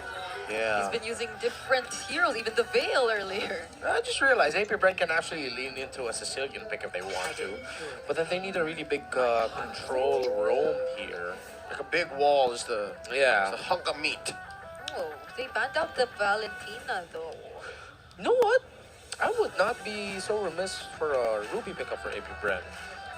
You can go for a Ruby roam, but then their mid laner, Sicilian, yeah, but then that's when you think about the Farsa already for AP Bren, even though they're playing it into a Joy and a Cho. So just to have a little bit more ways to stop, like an additional stopper. There's the Badang already though, but the Ruby would help a lot, I mean, in buying some time and letting just Shizu do his thing later on. But will they really opt to go for that kind of roamer though? I mean, it works well against the Cho too, so... Yeah. Aurora might consider Edith and the Vexana, I think, as their last two picks. Edith's still one of Edward's best picks in the game. Aurora with a steal. There's the Farsa. Now what you gonna do? AP Brenner outranged. The Ruby reminds me of the Kufra too, like in theory, the bouncing ball and how it's able to stop all that. No, but Kufra. Why not Kufra, right? Yeah, so... Against the Cho, the Joy, the Farsa, I wouldn't mind a Kufra for AP Brent. Even the Granger, if you can catch him, he's stuck. Yeah, so if they're thinking of roamers, Kufra would be great. And then Vexana, just paired up with the Vexana. I mean, that's a lot of ways to... oh, okay. Okay, they go for the Joe Hatsuyo combo, but... Which, by the way, is fun and good, but... We were looking for the Vex. Yeah. Okay. Paint me skeptical. I just don't know how to read AP Brent's draft right now, especially in the order that it got revealed to us. I think they can make a lot of things happen, even with just the Vexana Jawhead, the Vexana Padang, or either of these heroes combined. But yeah, they go for the solid wall instead. I mean, Edith could have been that. Excuse me, is that a flex? It's an EXP high boss. Yeah, they didn't. They're giving their roam Joe because they're just anchoring one lane and then they're just gonna be aggro to go to the gold lane. They're gonna pressure Shizo. One thing I'm gonna say about AP Brent, you know what their lineup reminds me of? That is the lineup of an RG bully 5-man. It's like you and your friend getting together, just picking up heroes that would mess up anyone that you're gonna go up against. That's what you get, but it's it's not disconnected. Yeah, it's like a one for all type of deal. Like every one of them can shine, but how they meld that together into like a working 5-man lineup is the biggest question. Especially that last big Jawhead. That was one of those. Yeah. I've done this several times, folks. We're in. Can we bully them? Yeah, let's just end quickly. Pick the Jawhead. So it comes down to this. One more look at the draft and their index. And yeah, again, numbers-wise, AP Brent are ticking off the right boxes. But in execution, can they get one over Aurora, end that streak? Game 1 is upon us. Let's get into the Land of Dawn. Once more, the closer for day 1, week 2. It's AP Brent versus Aurora Gaming. Yeah, I wonder what the idea for AP Brent is, even prior to heading into this match. Is it like trying to also go in for the team fights up against Aurora, or trying to focus on being a team fight centric kind of team, or more on the objective kind of focus? Because for Aurora, at least, that seems like they're the objective type of team so far, especially when they went up against Onyx. Yeah, so far James Banks will be able to get the first litho of the game. Demon Kite started purple, going for a topside rotation in terms of the emblems. Nothing too fancy, although triple ruptures on the side of Aurora. So Penetrasi. Yeah. They get the Penetrasi, and that means that they balance out the potential snowball, end the game fast mentality of AP Brent with their Jawhead roam, with their own surprise sources of early burst with penetration. Which again, I think is more reliable. Oh dear Lord! Talk about proving me wrong right at the second. The hitman just got hit. Yeah, he finds himself against the Jawhead Suyo combo, which you mentioned, and on top of that, the Vexana there too. So like, it's so hard to fight back against these three. If they focus on this 3-man rotation consistently, they might be able to just pressure and keep taking control of the map. Yeah, you get really introspective against a lineup like that. You do definitely find yourself. All right, turtle spawned, upper quarter. First of the scene is AP Bren. It looks like Aurora are just letting it happen. Look, they're just checking. Those are a lot of well-timed deathly grabs coming in from Chov's Kurt. And the Aurora don't get to contest. Oh, wait. Oh! Down bottom bombing kite nearly falls up against Shizu. The silent kick clapping back. Aurora. Oh, Renji again! Oh, for the second time in a row. on to Renegade. An uncharacteristic approach to the post-turtle take. Yeah. Aurora have nothing on the board. They're playing like a team I've never met. Yeah, right now it's just Demon Kite farming around the map. Aurora might be waiting for their timers, but look again, the aggression, the three-man rotation of the Jawhead, Suyo, and the Vexana together. They're just being aggressive, setting the tempo, and I think Aurora might have actually sort of folded in the early game just somewhat. They're acknowledging the fact that AP Brand can snowball and run away with this if they're not careful. So now they're just like, I think we're just gonna wait for our timers. We'll try to get some things, but Aurora might just be looking at 6-8 minutes into the game before they really start fighting back. Yeah, the three-man rotations were already ये इसका नाम interesting क्या है? enough, but Jobs card, even वो Vexana when जो it came mage to user the वाला gold था। lane, Shizu was able to take or get an advantage against Dominkite. So it was a very unusual turn of events for Aurora. So across the map, you can say it's all AP Bren, up by 1,000 gold, 3.5 minutes in. One more go, the second turtle, all right? This is going to be the tell whether Aurora is willing to go toe-to-toe, forget the first 2 minutes, or if it definitely is just them hunkering down saying, yeah, we definitely dropped the ball. After clearing out this mid lane minion wave, I'd want to see Chove's Skirt actually go closer to where Kenkadot is right now. But they've sort of adjusted. They're sticking the mid laner and the EXP laner together. It's the Badab and the Vexana. That's a deadly duo. We saw TNC Pro Team shine with that against AP Bren. So they might be taking a page out of TNC Pro Team's book. Yeah, and whoever decides to pass through this area has to be extra careful, and it's going to be Edward receiving the ejector and the Deathly Grasp. There is there to try and zone away the damage dealers, but that's a successful way of the dragon, but it might just be a punish. Renegade gets taken out, and so will Edward. Demon Kite trying to overlap, and he looks and gets James Paxson there. Dominkite is here as well to join the party. It's a double kill for him. Alas, the Prestige, the Magicians of Aurora reveal their grand plan. A trade of Edward for 4, and suddenly the Northern Lights take flight. There is the clapback around the joy. Didn't take 6 to 8 minutes. Northern Light takes the second turtle. And I will have to correct myself. Northern drafted the exact same lineup that they went up against. This is TNC's lineup in their game 1 against AP Bren. When Aurora are actually running a lineup similar to the one that they played in that game 1 against TNC Pro Team. So literally they took a page from TNC Pro Team's book, but then this time they didn't get what, in that scenario, TNC Pro Team was getting knockups and crowd control onto Demon Kite. They weren't able to to disrupt Demon Kite's rotation as well. So come the second turtle, Aurora was more encouraged to actually be aggressive, fight it out, and that's exactly what they did. Let me take that beat and just switch it up a little. Release the same song. Now suddenly Aurora's up 2,000 gold, and across the map, the last raider ruining things. Dominkite gets sandwiched by 2. But there's a trade for Demon Kite up top. He will take a turret, but that is very unfortunate for Aurora. So we still see, in some ways, how AP Bren can really work around with their hero synergies. They can make a lot of things happen regardless of who they decide to pair up all across the map. Yeah, if Aurora wants lineups with Burst, well, AP Bren also has a lineup with Hella Burst. Except this time around, AP Bren aren't able to stop the jungler of Aurora. And they're gonna need to start timing their ejector tosses, fist crabs, plus the Eternal Guard of Vexana. Because if you time those very well, you really conserve it, you mess up any joy entry that wants to happen. Alright, of those 3, I think it's down to Dare. Dare has the best way to stop Demon Kite on this rampage.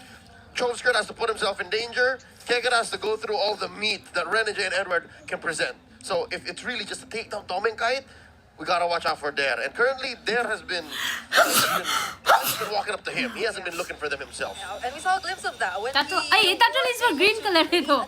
Schools in color painting ka bul kita hoga, ठीक है? Punishing and winning the first team fight which we saw happen, but Renegade gets to find James Pats, but still James Pats with the retribution secures the turtle. There will be the first of all instead, Kekadot and Chizu as well. 3 members are down for AP Bren, no make that 4. A better trade that they found in the last turtle. It's 4 for none. Sure, take the major objective. We'll run through the map. Aurora now up by almost 3,000, and they'll take permanent objectives on the map. They're bullying James Banks! Oh, Edward just stood up in front of it and brought out the A. It's obvious now the problem is for AP Bren again. Hey, it's Demon Kite. It's the joy. It's the late entry. He's literally a wall at this point, just standing in front of the faces of AP Bren, and in just a blink of an eye, they've already taken down all tier 1 turrets away from AP Bren, even slowly starting to work their way to the tier 2s. My God, Demon Kite's about to build the Holy Crystal already. Oh no. Oh, he just got it. At under 8 minutes, there is little faith be included. Aurora was just biding their time for the perfect moment, setting up for Demon Kite. One half of the Kite brothers. Hell, Domin guy's having a good match himself. Yeah, all of the kills we saw on Serenity were just like them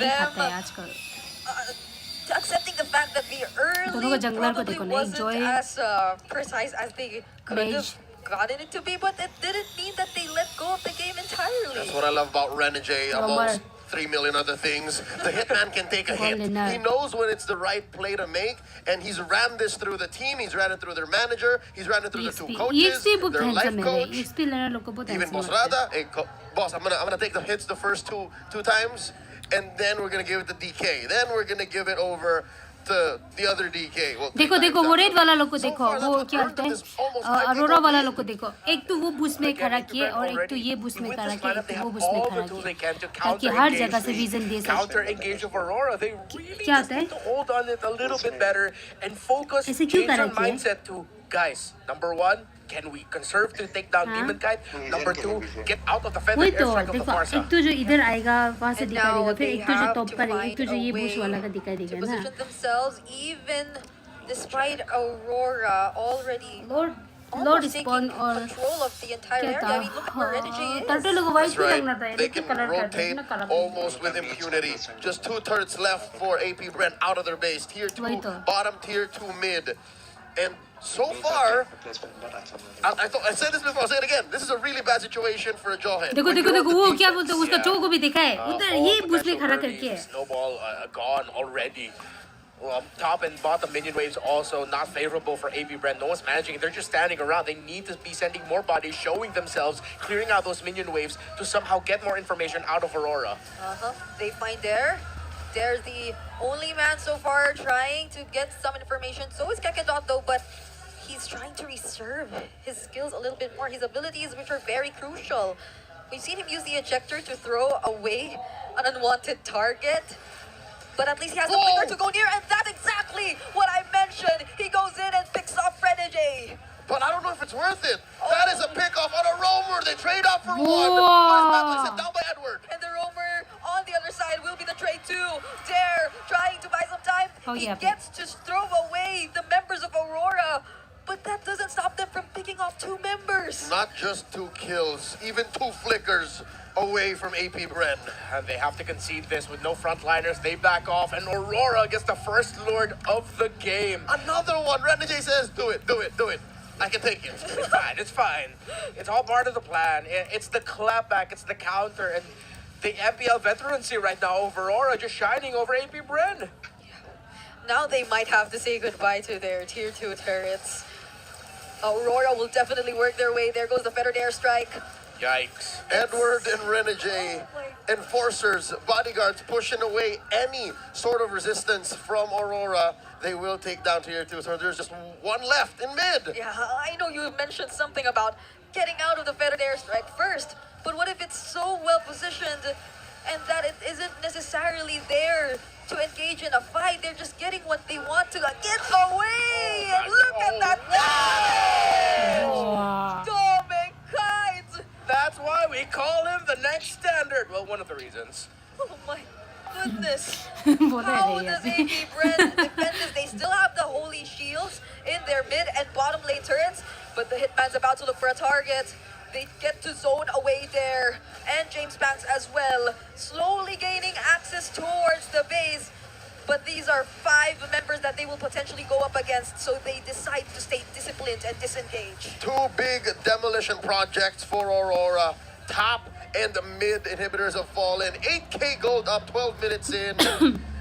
AP Brenner in shambles.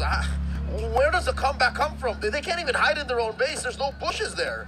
Yeah, they're gonna have to just show up. Kekadot has to take the Renegade mentality of, all right, I can take it, but actually just try to take it. Oh, the glorious pathway to the way of the dragon, and there's a beautiful counter incept from there. James Pass actually takes out Tommy Kite and Yue, but Demon Kite unstoppable gets shut down by James Pass, the man with a million moves. My goodness, Dan! Coming up big with the flicker, fist break into the fist cracked, and this game is cracked open for AP Bren. It's like he was born again. The man without fear, the daredevil, buys back possibly the game for AP Bren. They might just be able to take down all the middle lane turrets. Dominic Kite has 6 seconds to respond. Yue will be there too, but in just a blink of an eye, they got to actually almost equalize the map. The man with no fear helped set it up for the man with a million moves to clear it up. Let's see that again, all right? It could have been an end angle. They come in almost perfect everything. Even started up with a kick and then look at there. Oh! That's what we're talking about. The Badang Vixana combo. Chovskirt was looking at it, and exactly, Kekadot was like, I can take this. I will try to take this. And Dare said, let me make sure that your sacrifice doesn't go in vain. My God! I don't think Yue and Dominic Kite will stick together after that Oh, yeah, for sure. anymore. Not like that, not in the same way.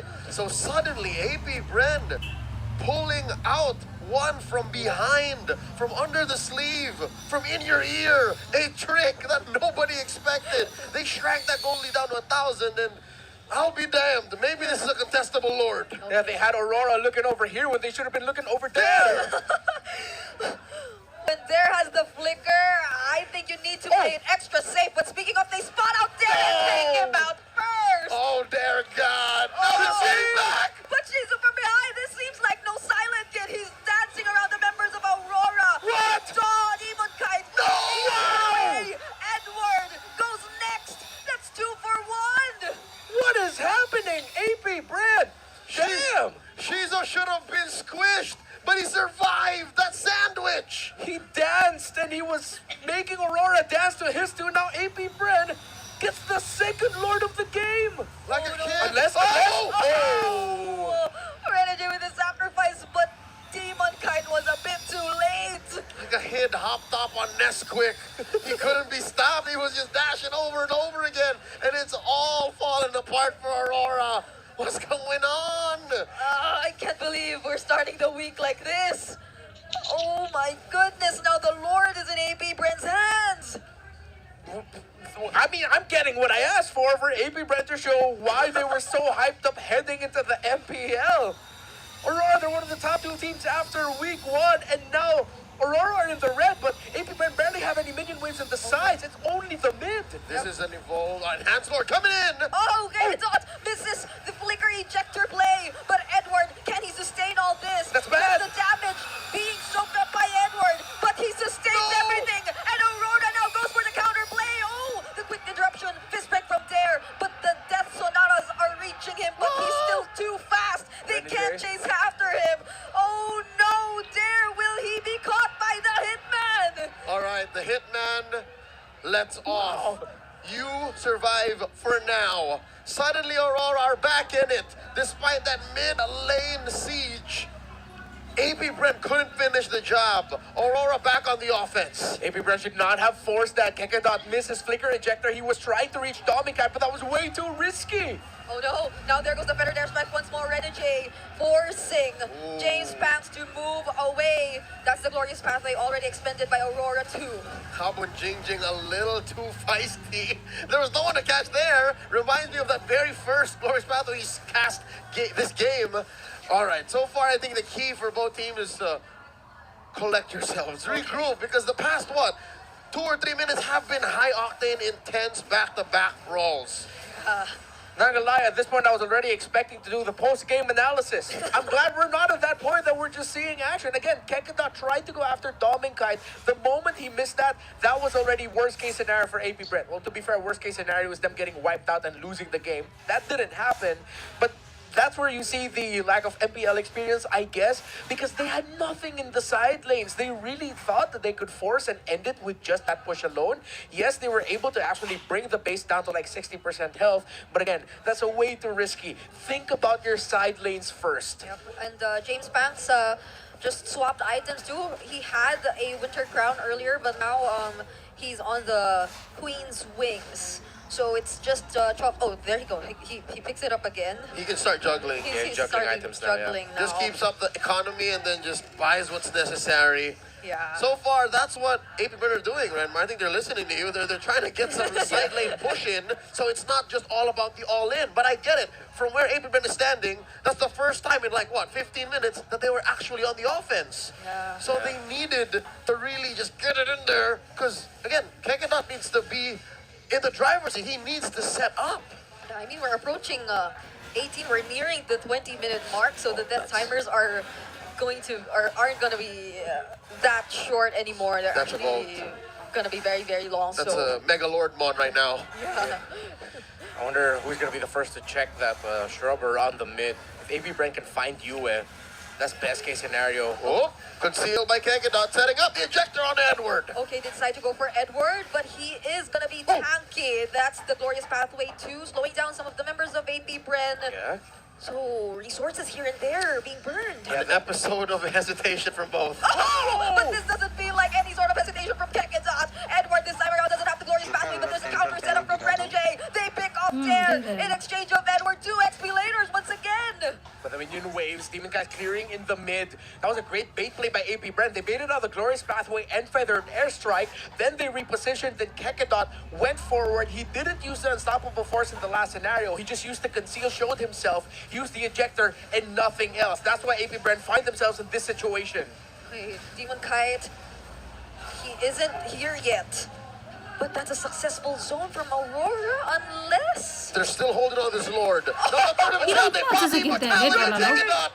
Shizu now. This is his time to shine. But is this too much to dance in the front of 2 members? He has to outplay everyone. James Beck secures the objective as well, and Renegade is just running for his life. Run, Renegade, run! The silent kid has become a silent killer. And in the mid lane is the man with a million moves with him as well. So we were talking about the Jungle Go duos, and it seems like this time around they want to be the ones to shine. Edward alone successfully takes down the minion card, but we have another wave incoming, and James Pax together with Shizu, they take game number 1.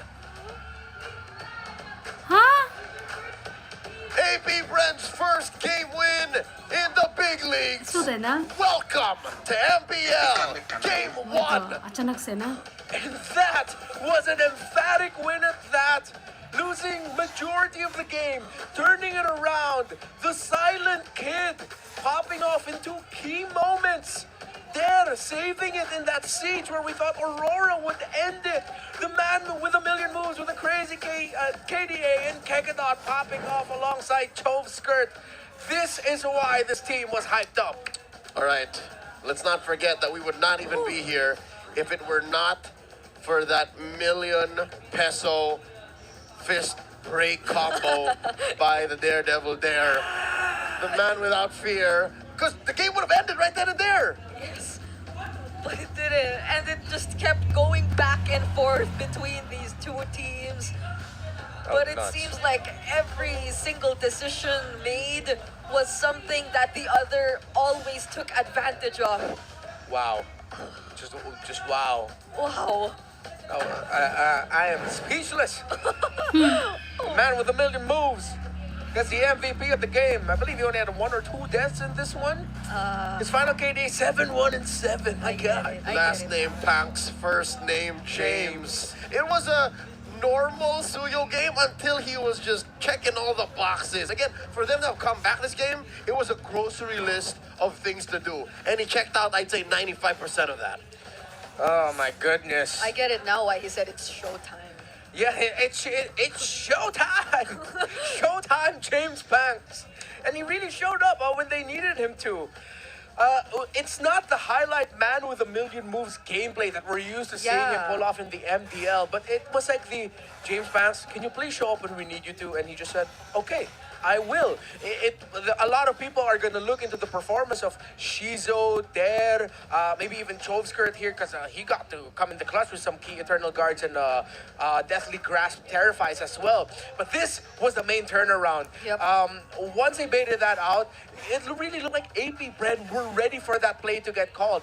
Kekadot was showing himself first. Dare didn't respond right away. He looked for the follow-up, and Chovskirt was also just there waiting. It's like, all right, waiting for the Badang set. Okay, there it is. And James Banks helped clean it up, and it just became rinse and repeat. This is the start of Shizo just showing why he's hyped up in the gold lane as well. And he got 2 of those kind of plays. Yeah, I think so long as they are aware that Renegade isn't there, or if it's not, his ultimate isn't available, even just for Edward, that he has no reason to be afraid anymore of Aurora. That is exactly what we've been seeing. This sequence of them taking trades 1-for-1, but in terms of like the longer team fights, the longer sustained damage output coming in from Shizo, once he gets to close in on his opponents, it's almost as if it's over. Kudos to AP Bren here.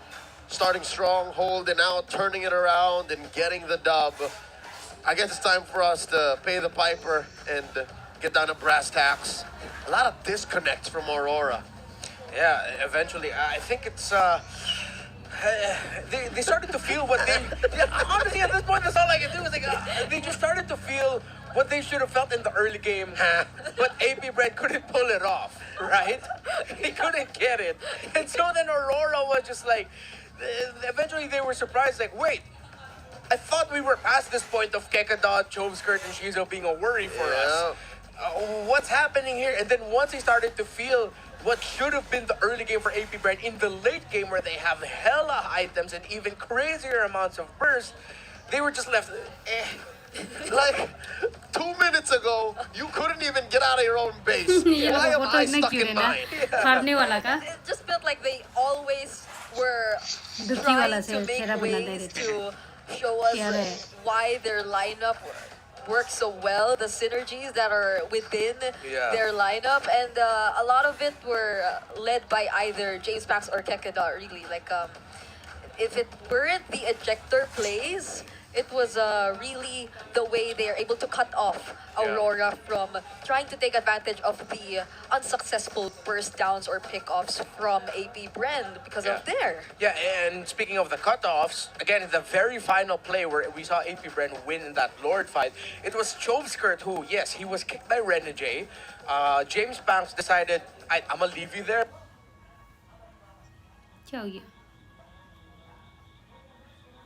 Gonna cover the other entry. James Banks went elsewhere.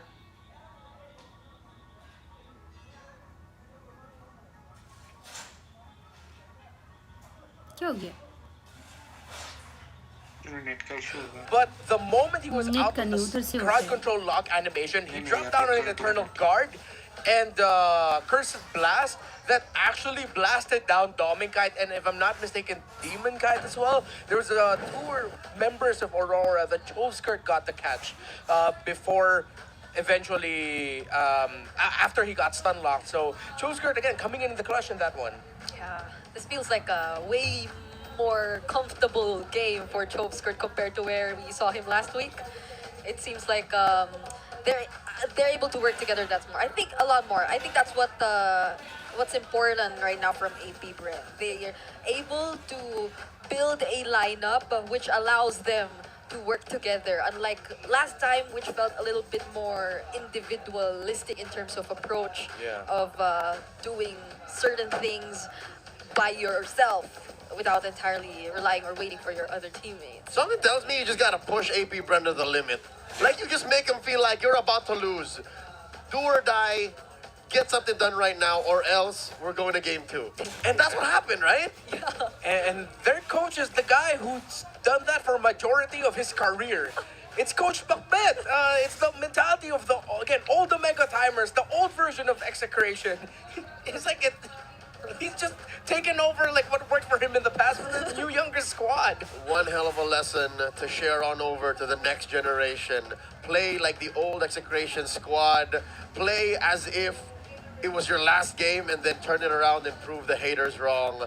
What a game one for AP Bren. It's not over just yet. It's match point for them, but Aurora can still turn it around. Before we get on with the rest of the match, let's go on over to an All Access. To MPL Playgrounds. At makikita nyo dito ngayon ang lahat ng booths na pwede nyo puntahan. Hans, ano bang meron tayo dito? You know what? I'm curious as well. Tara, silipin natin. Let's go! Alright, so we have here one of the games na naglalaro na pala actually. 3-0 na nga yung score eh. So these are some of the kits na pwede nyong malaro dito. Teka lang, wala, inisabi ako eh. But yes, kung sisilipin nyo, right? If you're gonna come a little bit closer, you're gonna take a look at some of the games. Ito yung isa sa mga classics na madalas nilalaro natin sa cellphone but you actually get to experience it here, right? Naku, Hans. Ito na pala ako na pala ulit. Okay, sige. Pero easy mode lang to. Easy kasi to. Easy mode lang to. So diba? pwede kayong mamili kung normal or diba? hard. Okay Easy na pa yun. lang, talo na agad ako ni Hans. At least nakapoint ako. We also have another one. This one is a classic foosball table na madalas yung mapapansin. I'm looking at where the actual ball is. Sinisilip ko lang kung nasan siya. But you know what? Maraming salamat, Kuya Alexis. Si Kuya Alexis pala isa sa mga time zone representatives natin. So you go that side, Odin. You go that side. Paano din ba to? Okay? Hindi rin ako para marunong siyang, nito, Hans. Yeah, para siyang football technically. Tapos ang ipipress mo lang, lahat ng mga nandun. Yan. So sisipain mo yan. Okay. You know what? Kayo nang bahala kung paano nyo lalaroin to. Sa lahat Okay, ng mga kaya nyo na. Kaya nyo na yan. Kaya nyo na. Pero hindi lang yun. Kasi di ba parang Odin meron pang... Meron pa. Dahil nga nandito tayo sa time zone, sa Correct. MPL Playground, hindi mawawala. Isa sa mga paborito ko. Okay. Ano ba ang isa sa mga favorites mo? If we're gonna take a look at it right now. Makikita nyo dito ang ating photo booth. Pwede kayo mag-take ng photos dito and have your photos printed bago kayo umalis. Fun starts here. Of course, courtesy of Time Zone. Wow, nakaka-fresh pala. Ganun pala yun. Ang Ganun pala. time zone photo booth. Tapos pwede nyo siyang i-share direkta na sa social media applications nyo. So, in case na hindi nyo siya makuha dito, okay lang din naman kasi meron kayong sarili nyo. And of course, last but not the least, yung isa sa mga freebies na pinapakita nila. You know what? I'd like to at least call on one of our representatives, Sir Alexis. Hello po. Hello. Kwento mo naman sa amin, ano ba yung buy one, get one free na pay 350, get 700 na power load? Magda-download lang po kayo, sir, ng fan app po namin sa Play Store po. Then, magre-register lang po kayo sa fan app po. Yan. So, gusto ko lang tanungin, Kuya Alexis, lahat ba to for free? Yes po, for free. Wow! So lahat ng pwede nyo ma-experience dito sa MPL Playgrounds, especially here sa time zone, are for free. Hans? There we have it. Maraming salamat, Boss Alexis. And Odin, it seems like we have a lot of store in terms of this and in terms of the games as well. Alright, balik na muna tayo sa loob ng Land of Dawn. Back to you guys. Lex and I need to talk. I need to get in on that time zone promo. Welcome back. We are at match point once more. AP Bren steals a game from underneath Aurora's nose after a 20-minute bout. Once more, my name is Leo at your service. We're with Brigida and Renmar Santa Cruz. What is going on with Aurora? Prior it was Onyx. What's going on with Onyx? But now, how does Aurora turn this around? Yeah, I think we've mentioned it even early on, where in the first few minutes didn't feel like Aurora were as coordinated with what they wanted to do. It did seem like it was part of the plan eventually when they were able to bounce back, but I think if they could avoid those early kills on Serenity, then it could have been really better. All right, more on Aurora's comeback, if possible, after this. Get together at the MPL Arena. Watch your favorite MPL pros live. Tickets are selling fast. They're running out. So what are you waiting for? There are still available tickets for Sunday and next week. That's right, week 2, the tail end, and week 3. And did you know that if you buy 5 tickets, you'll get the opportunity to win exclusive prizes? Note that only one account needs to purchase those 5 tickets to qualify for all these prizes that we're mentioning. Again, tomorrow we have TNC versus Omega, featuring the Rome head-to-head between Yaoi and Chaknu. So, if you don't want to miss that, either watch online, watch on site, just get tickets, y'all. I'm excited. Once more, that's a matchup happening tomorrow. Get your tickets now. Back to the action here in the arena, the major burning topic at hand. What does Aurora do now? It felt like they were so comfortable in the lead in the system that they found themselves in that when they eventually faced the chaos of what AP Brand could do, that's when everything started to crumble. It's like, wait, this isn't usually how things happen. Why is this Badang flickering forward like crazy? The Vexana actually stood in front of us and we didn't see the combo with the Badang coming up. It's like, let's bring it back to Season 7, Season 8. In the high points of the rivalry between Execration and Blacklist International, didn't we always used to say that the Execration style of like, what the heck are you doing? Oh, damn, that works, was like one of the biggest foils to the very systematized type of movement and rotations that the Royal Duo brought in with Blacklist International in then Season 7. Again, calling back to the past of our league, it feels like I'm watching a younger, newer version of the old Execration squad. How would you know what I'm about to do? And I don't know what I'm about to do. Exactly. That seems to be AP Brand's key to victory. How does Aurora get a beat on that? Well, number one is by taking control of the draft. They're in blue this time around. And Coach Best the basics and Coach Dexter take out the Loki and the Eve. While Coach Pakbet and Coach CJ on the other side take out the Sushi. 3 mid lane heroes out. Or they're the first 3 heroes that are banned out in this draft for game number 2. So we'll probably be seeing the Fanny still taken out here. Will they still open both junglers again this time around, both the Tsuyo and the Joy? Because if Aurora had a choice, could Demon Kite secure the Tsuyo instead of the Joy? Depends on what the ban is. So the Phoebus is still there too. The Mathilda is available as well. There are a lot of heroes still open actually. There's the Joy. So if AP Brand don't ban out the Suyo, then that's something they're willing to trade out for. Yeah, They better though. That's why I really like the Joy ban here by Aurora. It makes AP Brand think, okay, are you really going to ban the Matilda? Or are you going to ban out the Suyo, but then we can pick up the Matilda ourselves too? Do you really want to give that to Aurora? Because then the Alpha Matilda combo will be online for them. Not to mention the whole Granger Harith trade. That too. Whichever you want, the favorable end of that. ऐसे type का MPL your जैसा choice. Championship All right, वाला look जो at that. Coach Pakbet talking through all लड़की the लोग का नहीं हुआ है ना अभी possibilities. तक ना हो चुका From है AP Brand, I think it just take out the Matilda.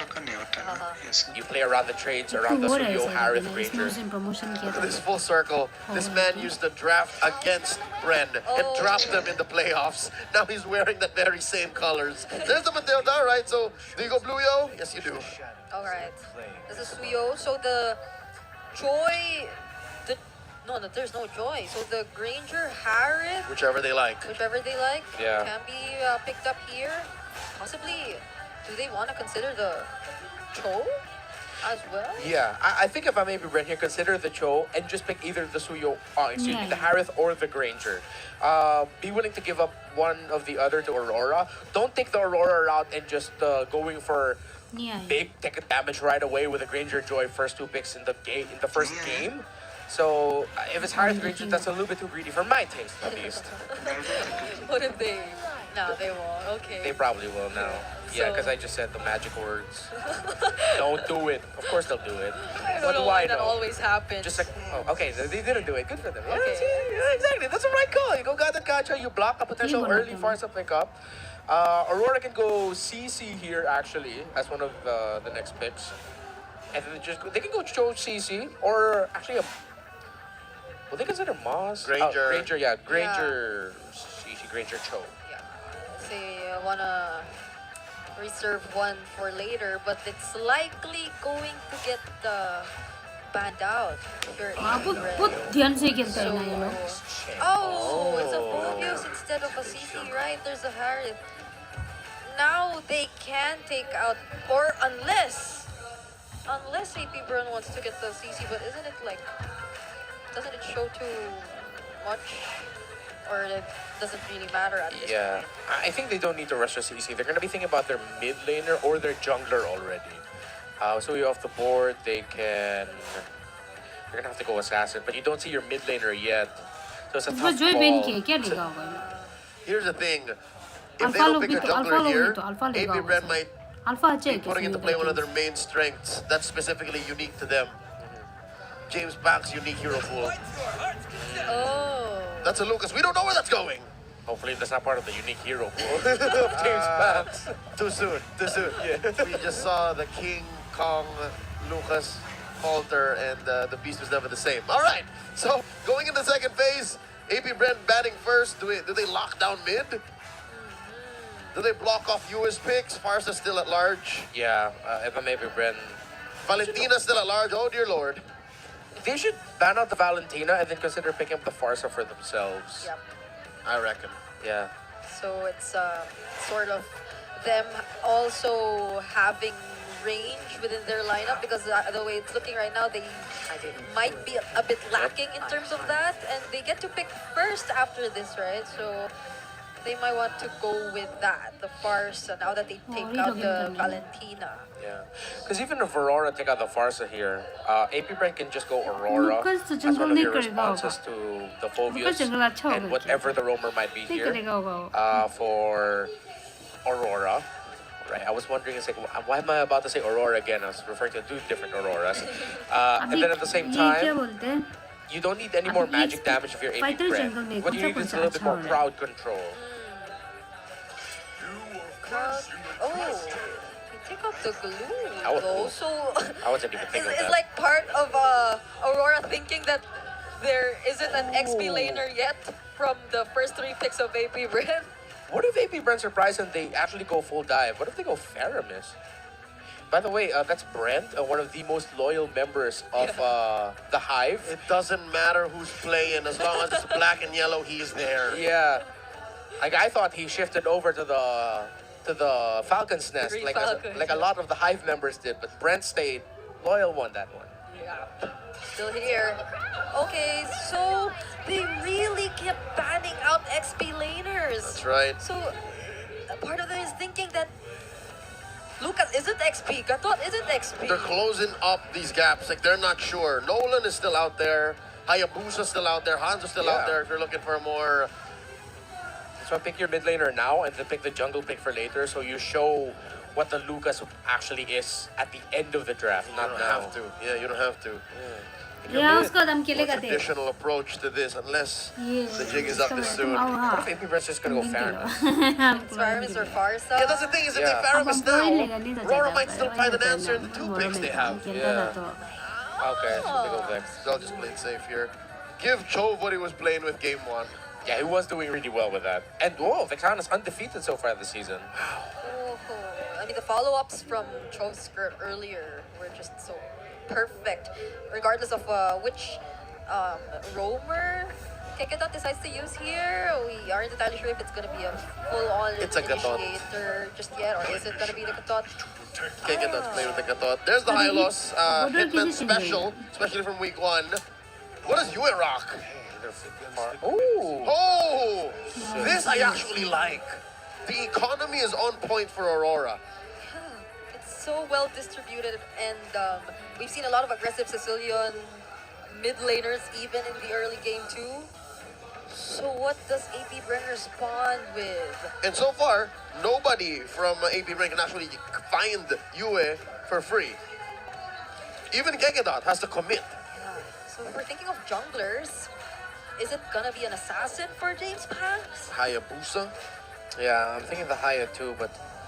Or do you force the Hans? What if you already... Oh, the Hanzo? It's open. Nolan to नहीं What? So it's a Lucas jungle, the Barrett HP, right? Oh my god, let's double down on traumatic heroes from tonight. Barrett jungle को Wait, well, it's not in the same role. Oh wait, it is. It doesn't matter, bring it up. They just switched it up. Yeah, they're both here. And they're both in the same lineup now. Why would they do this? What are they trying to bite down on? Why the -1? Why the committal? Why the full committal on this? Okay. Is it a good matchup against the Hylos?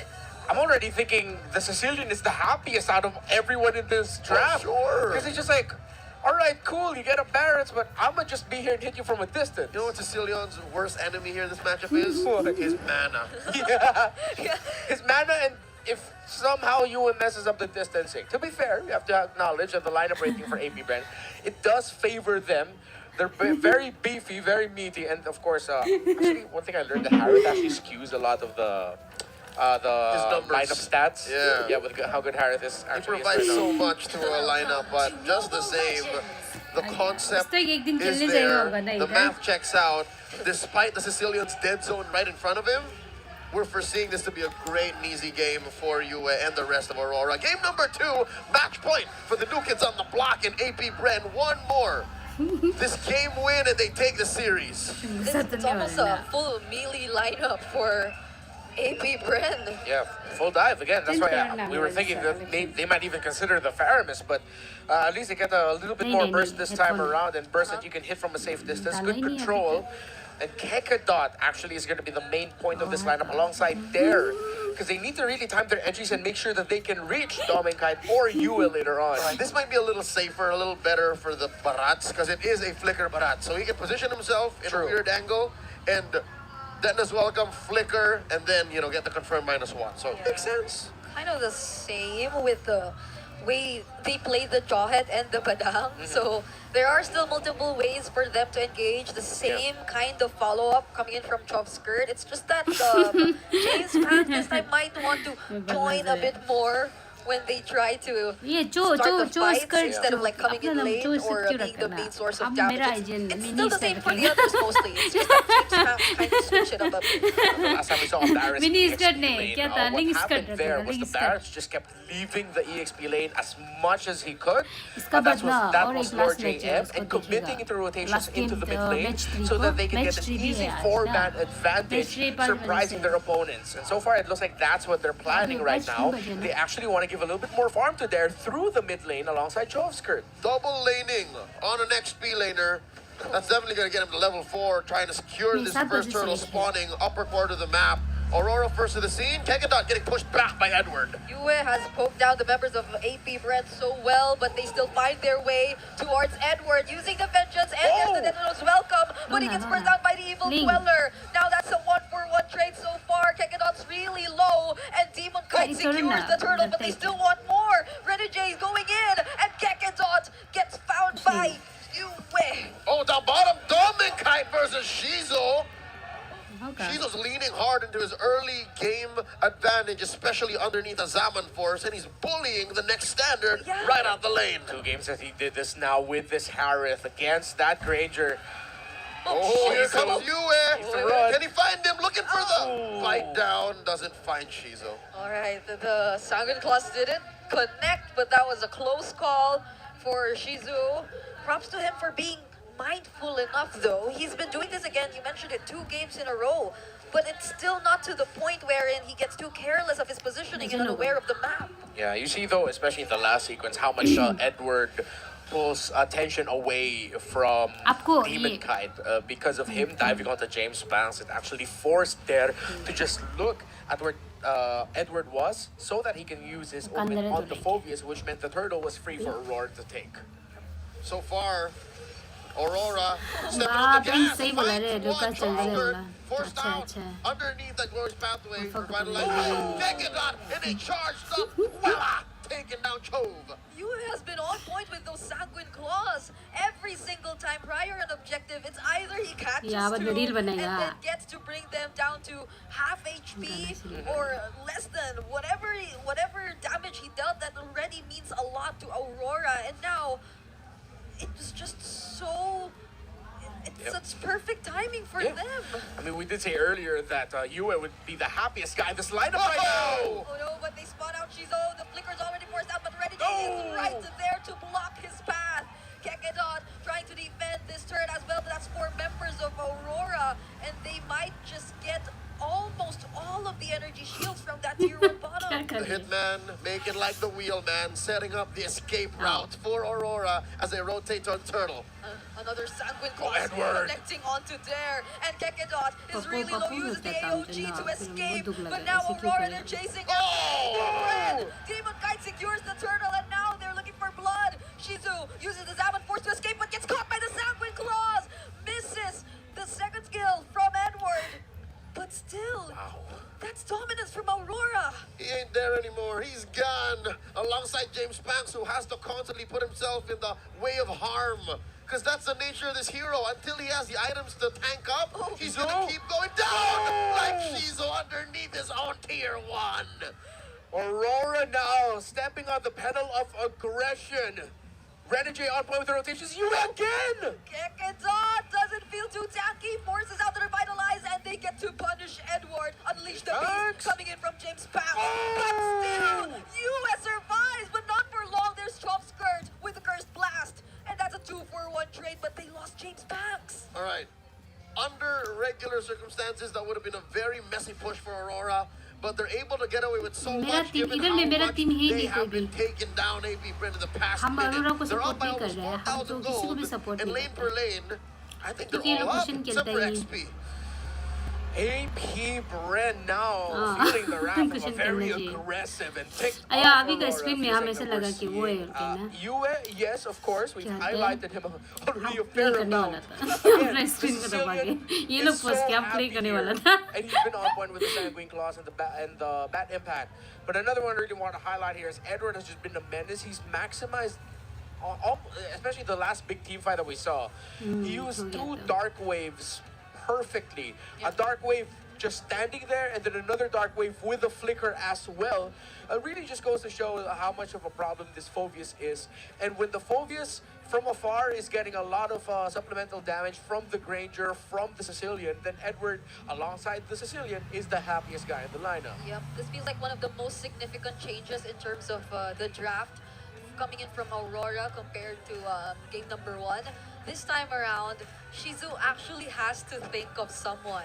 And Edward playing the Phoveus into the Harith is actually opening up so much more possibilities for Aurora in terms of engaging in team fights as compared to how they were forced to play it a little too cautiously in game number 1. So, yes. This AI trend is getting out of hand.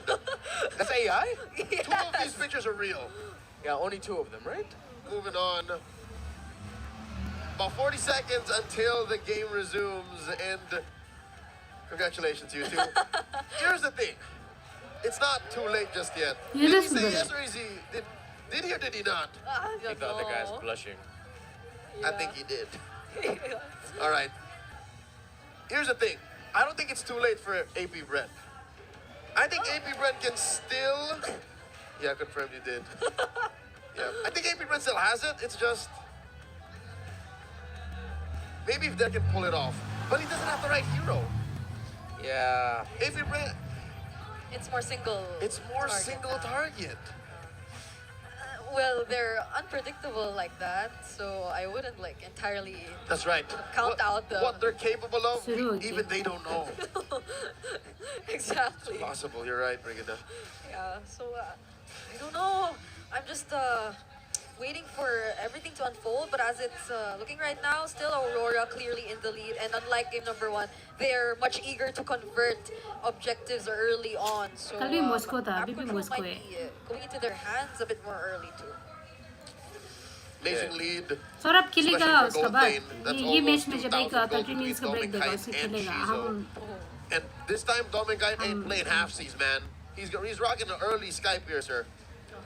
You can just go ahead and snowball out of that. कितना देर You really can't reach Yue. They can't just send Kekidot to dive because again that puts a lot of pressure on the rest of the line. Now Aurora will get all turtles in this game. AP Brand is just gonna try to get resources elsewhere, try to get a push. Minion waves not favorable up top, so they're looking वो balance का epic skin है क्या वाह कितना सुंदर है Oh, there's the flicker that's on as अभी well देख coming रहा from there, and the follow-up ये Sicilian counter इतना off the अच्छा है ना guard. कलेक्टर स्किन भी यूज नहीं Cutting किया इतना वो away है or cutting off the members of AP Brand might just be enough for Aurora to find नहीं the मतलब counter Sicilian को engage. देखो ना इतना अच्छा है वो फ्री स्किन यूज ही नहीं किया करना चाहिए था ना Sicilian नहीं किया ना वो Aurora टीम का इतना अच्छा है Telling AP Brand, let's do it again. It took them everything just to take down Edward. That's all the ultimates committed on the side of AP Brand. Just for that one guy. And again, we mentioned AP Brand can commit one more thing. Unfortunately, that one more thing didn't go so well for them. It was an EXP for jungler trade. Now there's the point where their next engagements have to be a little bit more cautious. Looking at the items, he had to skip the Hunter Strike to James Happy Banks, Premier went League straight into the War Axe. Already on the way to the Sad Sword is Demon Kite.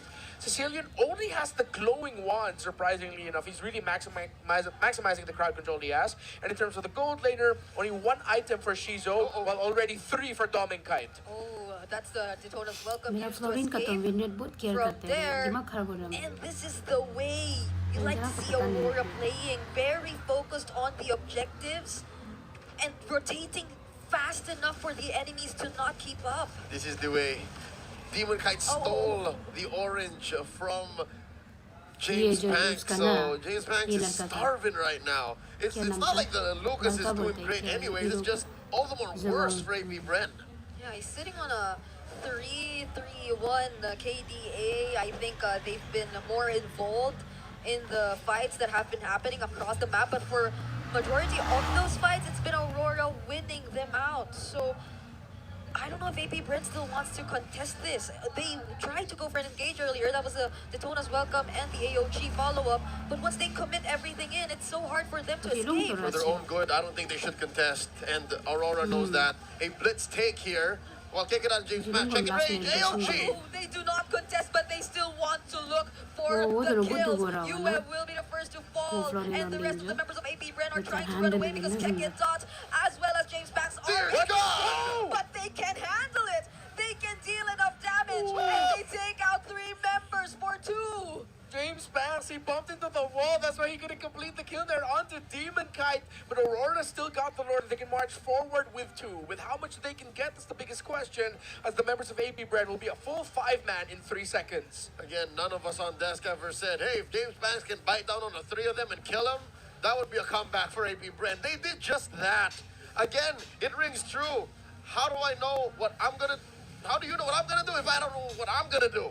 From out of nowhere, James Banks found those kills. Yeah, and it was there probably with the call to still engage. Calling use करने डर लगता है क्या confident नहीं है Nonetheless, that was another Daytona's welcome to engage, and डर तो नहीं लगता ना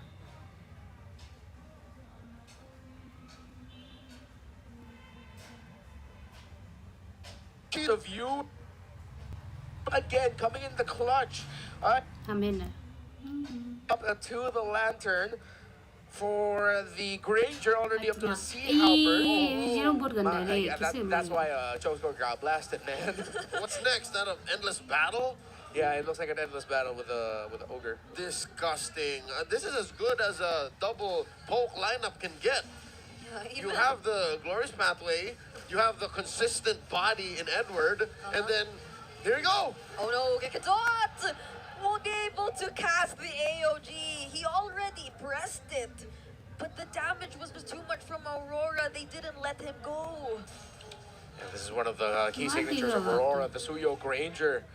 Just play around, strong burst in the gold, in the jungle. Just make sure you supplement it well. In game number 1, if James Banks and Shizo were the highlight, now it's the Kite brothers, continuing the storyline between the 2 jungle gold combos.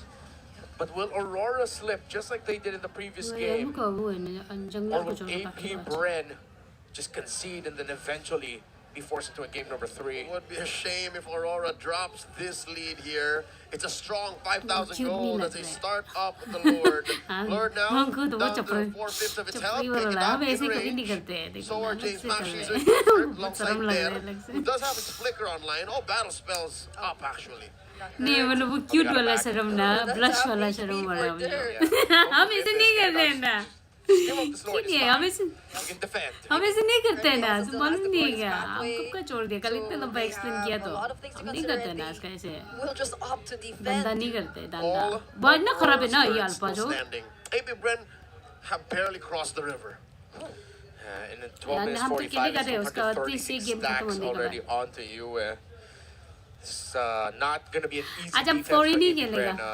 Again, up against the Sicilian Granger combination with how much it takes to take down Edward, who just built up the Athena shield as well. It might be endable for Aurora. AP Bren just really needs to look into clearing up all the minion waves. Yep. Here goes the Lord in the middle lane. Glorious Pathway already used as well, but they're 야, 가슴을 꼴비리해. out of the turret. Shizu though unfortunately falls, and Dominkai now gets a double kill. नहीं सोएगा अब तो नहीं सोएगा आज पड़ के ओ game खत्म ला last match होगा फिर से एक्चुअली लास्ट गेम भी ऐसे था ना ये एपी ब्रेन वाला लोग जो नहीं जीतना था शायद ना क्योंकि गेम तो स्टार्टिंग से अच्छे से खेल दिया तो वो लोग अरोरा का भी 1 हो गया फिर और एक गेम 3 होगा ये लोग का लास्ट गेम भी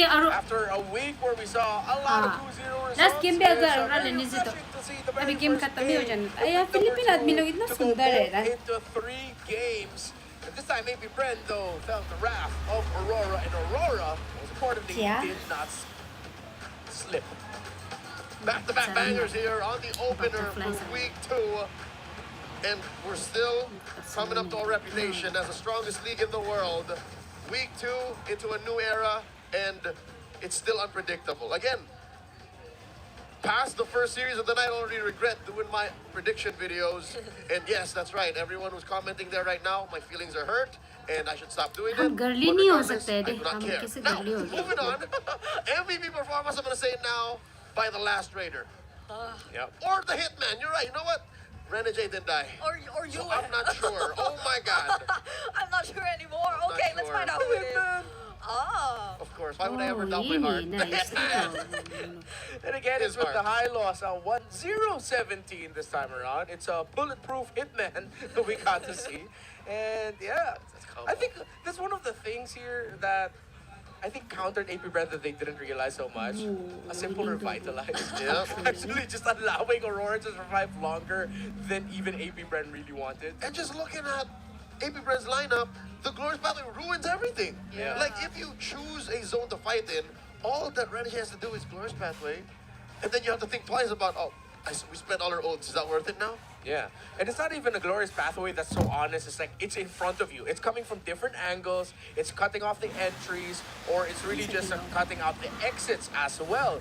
And yeah, it really looked like AP Brand just could not find the right, how do I say this, timings with their Keketot and Josker together. The times that they did find it, we saw that it worked out really well, but kudos as well to Aurora for telling AP Brand, this isn't going to be easier for you this time around. We're actually going to be aggressive, and you will not be able to reach our Sicilian. I mean, even in the draft, right? The way they still decided to keep banning out XP lane heroes, even despite the presence of both the Lucas and the Gatot, it kind of tells you that they might really have an idea of how AP Ren is planning to actually draft their lineup, approach all of this, and this is one of the examples of how the Glorious Pathway just destroys everything. Even with the wall in between, it just makes it so difficult for AP Bren to go for a full commit.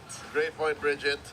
The whole, we still have to ban XP laners, even going in the second phase, really put AP Bren, and specifically they're in a weird position where they have to play the Barats, which now almost puts the Barats and the Lucas in dog water territory. They each have a win still, if I'm not mistaken, in MPL Philippines. Yes. But they're really bad when the matchup sucks. And it feels like it's when you're left with just having to pick that. If they're your last options, then something has not gone right. Most likely it's a bad choice. Yeah. You're gonna have a bad time. Yeah, to be fair though, like thinking about the EXP leaders that they could have picked, it all would have been tough. Even if you say that they picked up an Edith, like, it's not gonna be the easiest Edith game that you'll see, but at the end, outside of the draft, you look at it in execution, and Aurora had a very solid game plan here. Set the tempo, rotate aggressively, Renegade, Kite, and US set the tempo. And again, Edward with his Phobias, Aurora just looks so comfortable playing around that because they can trust Edward to be aggressive at the right time and even set up like a roamer usually would, because at high loss, he doesn't set up. Like, Glorious Pathway, that's not really set up. Like, you're just bringing down the carpet. The poke, I guess, but Edward and his dark waves were so on point. And that is what allowed for Yue to have a great game, which, by the way, was not made easy, was not allowed for by AP Bren, which kudos to them. They really gave Yue one hell of a 13-minute game because he still died twice. Yep. And still though, I think it was difficult for James Pax to operate in that entire game too. I mean, looking at the amount of purple buffs that he was able to secure throughout that entire game, it was only 4 in comparison to 10. And even for their orange buffs, right? You mentioned it, like they were really trying to starve out James Pax on a Lucas who kind of could be categorized as one of the most snowball-dependent type of junglers in the very rare times we see him being used as a jungler. I think just twice even. Yeah, he wasn't eating good already anyways. Yeah, the second necessity for Lucas in the jungle, snowball. But that, can you easily do that in the toughest region to play in? No, you cannot. It's hot in the Philippines. Yeah. We don't allow get for snow. that. We don't get snow. Our refrigerators melt very quickly. It's very demanding. And it comes down to this. One more game in the best of 3. Both series of the night going all the way. I think it's safe to say Aurora have found their flow and they learned their lesson the hard way. Now it comes down to this series-wide do or die AP Bren. The way it's looking right now, it CC and Granger combo. CC and Granger. CC तो भी बहुत तकलीफ CC का वो जो CC का नाम ही CC देखो ना crowd control. CC का last वाला जो बहुत तकलीफ है ना ulti जो ऐसे पकड़ते हैं. Hopefully for AP Bren, at least they get some sense of control to the unpredictability that they bring into this match. Yeah, and I think you can also really see, especially with the last match where AP Bren is looking at, instead of thinking about what else can Yue pick up, we were thinking the Farsa. They thought, you know what, let's pick out the hero that we know do really well. Renjay probably does well with the Jawhead as well. So they took out the Jawhead, which left a very good Sicilian pickup. And that was a stroke of genius, honestly, but the coaching staff Aurora took over. Yep, again, this is a hero that rarely sees play, at least in the highest levels of competition. And this was the perfect spot for Sicilian, because again, that dead zone is where AP Bren will barely get in, which is again, proofs in the pudding. They found that dead zone and they forced a couple of kills on the Yue. So now, these two teams have that knowledge. What have the coaches prepared for them? What kind of drafts are we going to see? Because game 1, there were some traces of what happened last week, right? Game 2, a little bit of a adjustment. But game 3, this is where it all comes down. And if I'm not mistaken, it's AP Bren choosing the side coming up. We will find out exactly soon what they made the choices for the draft. But real quick, shout outs to Mark Joseph Gonzalez Elio. Let me translate here. James Pax is strong, even in his MDL days. This is from the Mplph.official Facebook page. Yes, that's what Renmar has been saying all the Oh, time. रुको हाँ रुको मत जाते रहो ना फिर ये English वाला में ऐसे कुछ होता है ब्लैकआउट होते रहते हैं स्क्रीन क्या को ब्लैकआउट होता है रुको हाँ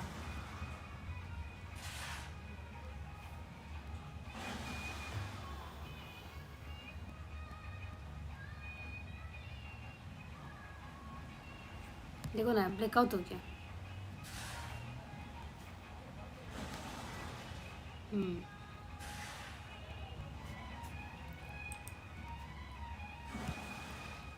तो क्या करते हैं मत जाते लोगों को हम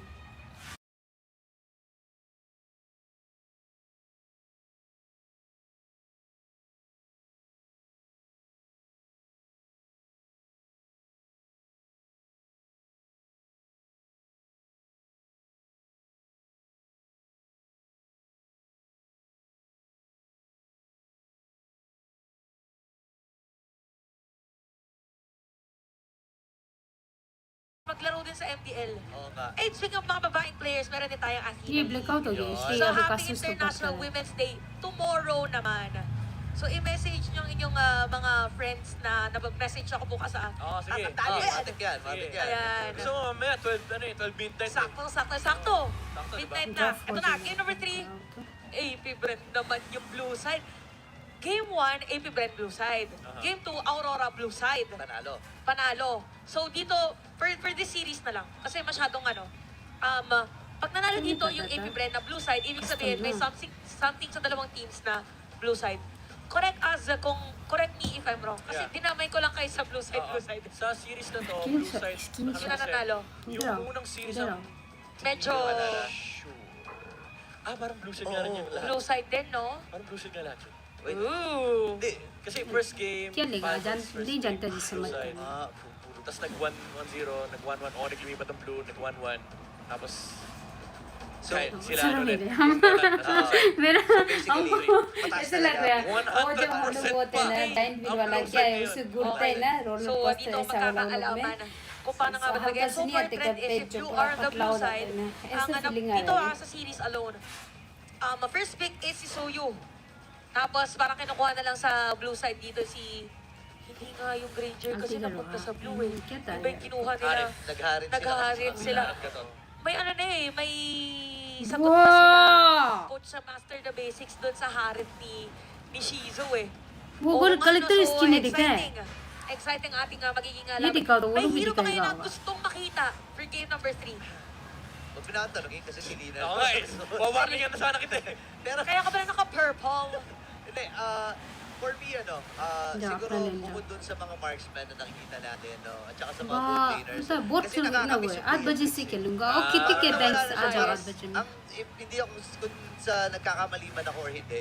5 pa lang nga napipick na 5 pa lang yan. gold din eh. So, ano yun? Granger, Iritel. Iritel, Moscow, Kari. Okay. So, feeling ko Bea. Sana ka Bea, at least. Parang ano na agad no. So, bakit parang Nawala si Bruno eh, no? Parang nakalimutan Oo. siya ng mundo.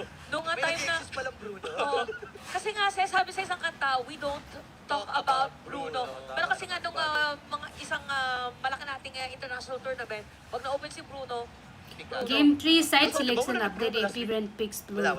side selection Pero tanong natin, AP brand picks Hindi ko blue lang side maalala, sa pero... mga nanonood, comment nyo kung may nag-Bruno last week. Pero parang wala akong maalala na Bruno. Very complex. Wala rin nag-attempt ng Claude. Ay, oo nga. Oo nga, no? Kawawa ka sa mga Moscow, sa Granger, sa Harit. Actually, kahit sa Kari, kawawa ka. Tagal kasi palakasin ng Claude eh. Ano ba ba yun? Iritel lang yung good matchup nun kasi yung Iritel pinipili lang din pag may Granger yung kalaban eh. Oo nga eh. So, is it safe to say that ang maganda mo pantapat against Obviously, may gana talaga. Granger is If either you're Harit hard, or Iritel? That's a kid wait, sorry, pantapat Sa Granger, Harit or Iritel? वो first question वाला क्या था Oo, medyo ano na, no? Sumisikip na ang mundo ng ating mga marksman. Kasi there was a time dati na meron pa Nathan, meron pa Iksha, 1-1. Ayun ang gusto ko pala makita. Okay na rin to kasi naalala mo ng S11, Claude Kari lang. Oo, palitan lang. Tapos lumabas yung Iksha. Sa bagay. Silang nadagdagan siya ng isa. So exciting ang ating final game of the day. At sa mga nanonood, huwag niyo kakalimutan, laban natin bukas is gonna be 3 matches again. Ang pagtatapat ni Chaknu at Yawi sa TNC versus Omega at first series. Twisted Minds versus Falcons naman para sa ating Series 2 and TLPH versus AP Bread. Laro sila ulit bukas. Oo. Aabangan nyo. Kaya yung mga hindi pa nakakabili Koy, ng kala tickets ko may yan, termo, no? Bakit? bumili na kayo ng ticket. Una, bakit? Hindi pa kayo bumibili. Kasi ako, lagi tuwing titignan ko yung sa ticket na ano Oo. natin. ठीक है एक पुतला आता है इतना सुंदर है Men, lagi nga tayo Puro na, na-warning nga. Wala na ticket ah. Wala na ticket. Puno na tayo ngayon, ha? Kung kami nga, medyo advance kami. Pinawarningan kami. Wala na ticket. Bilisan nyo na kasi. Bilisan nyo. Kahit kami nauubusan kami. Omsim, eto na. Magkakaubusan na rin dito. Collector का एक अलग ही है ना अलग ही मजा है ना The usual ban pa rin naman, hindi na talaga natin makikita si Eve sa game. Movies and even Fanny. Yeah. At the very least, no, if maghaharang ulit si Shizu, at least wala yung Phobius. So I think, ang baka gawin ng Aurora dito, i-let go nila yung Suyu Joy Exchange. Coach लोग जो para कौन pipili होता है dito वो yung लोग AP वो लोग और प्रो Tapos खेलता Aurora होगा ना जो makakakuha कोच ng होता है Harith. And then mapipili na si Shizu na mag-adjust to Isa other ito. heroes. So, nakadepende kay Coach MTV or Master of the Basics yung kanyang magiging choice dito. Yung magiging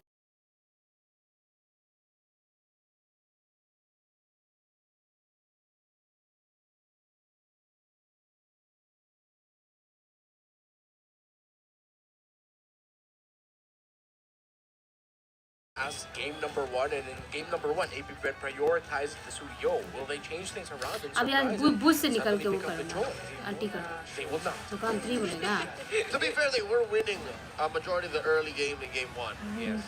So this makes Patience sense. to है They नहीं can just run back. So this can be Joy X. Again, Joy Granger? Oh. Gatot instead of Oh, finally they make sense of the whole opportunity cost. Katot Granger, there you go. Because you don't need to pick the why now they change it up? No need to rush it. Hindi Take away ka a na pick karaw from na. Kakadot, and now we're gonna have to see Kakadot with something else. देखिए ऐसे बैठते रहो Oh, they have to मरी be low careful कुछ with the मरी double लो परसे कुछ revitalize मरी for लो ऐसे खड़ा Aurora. करते रहो With Hylos. Yeah, with the Hylos Gatot, or देखो देखो कुछ you कर don't see Hilda's Okay. back to revitalize that much anymore. Harith X. Yeah.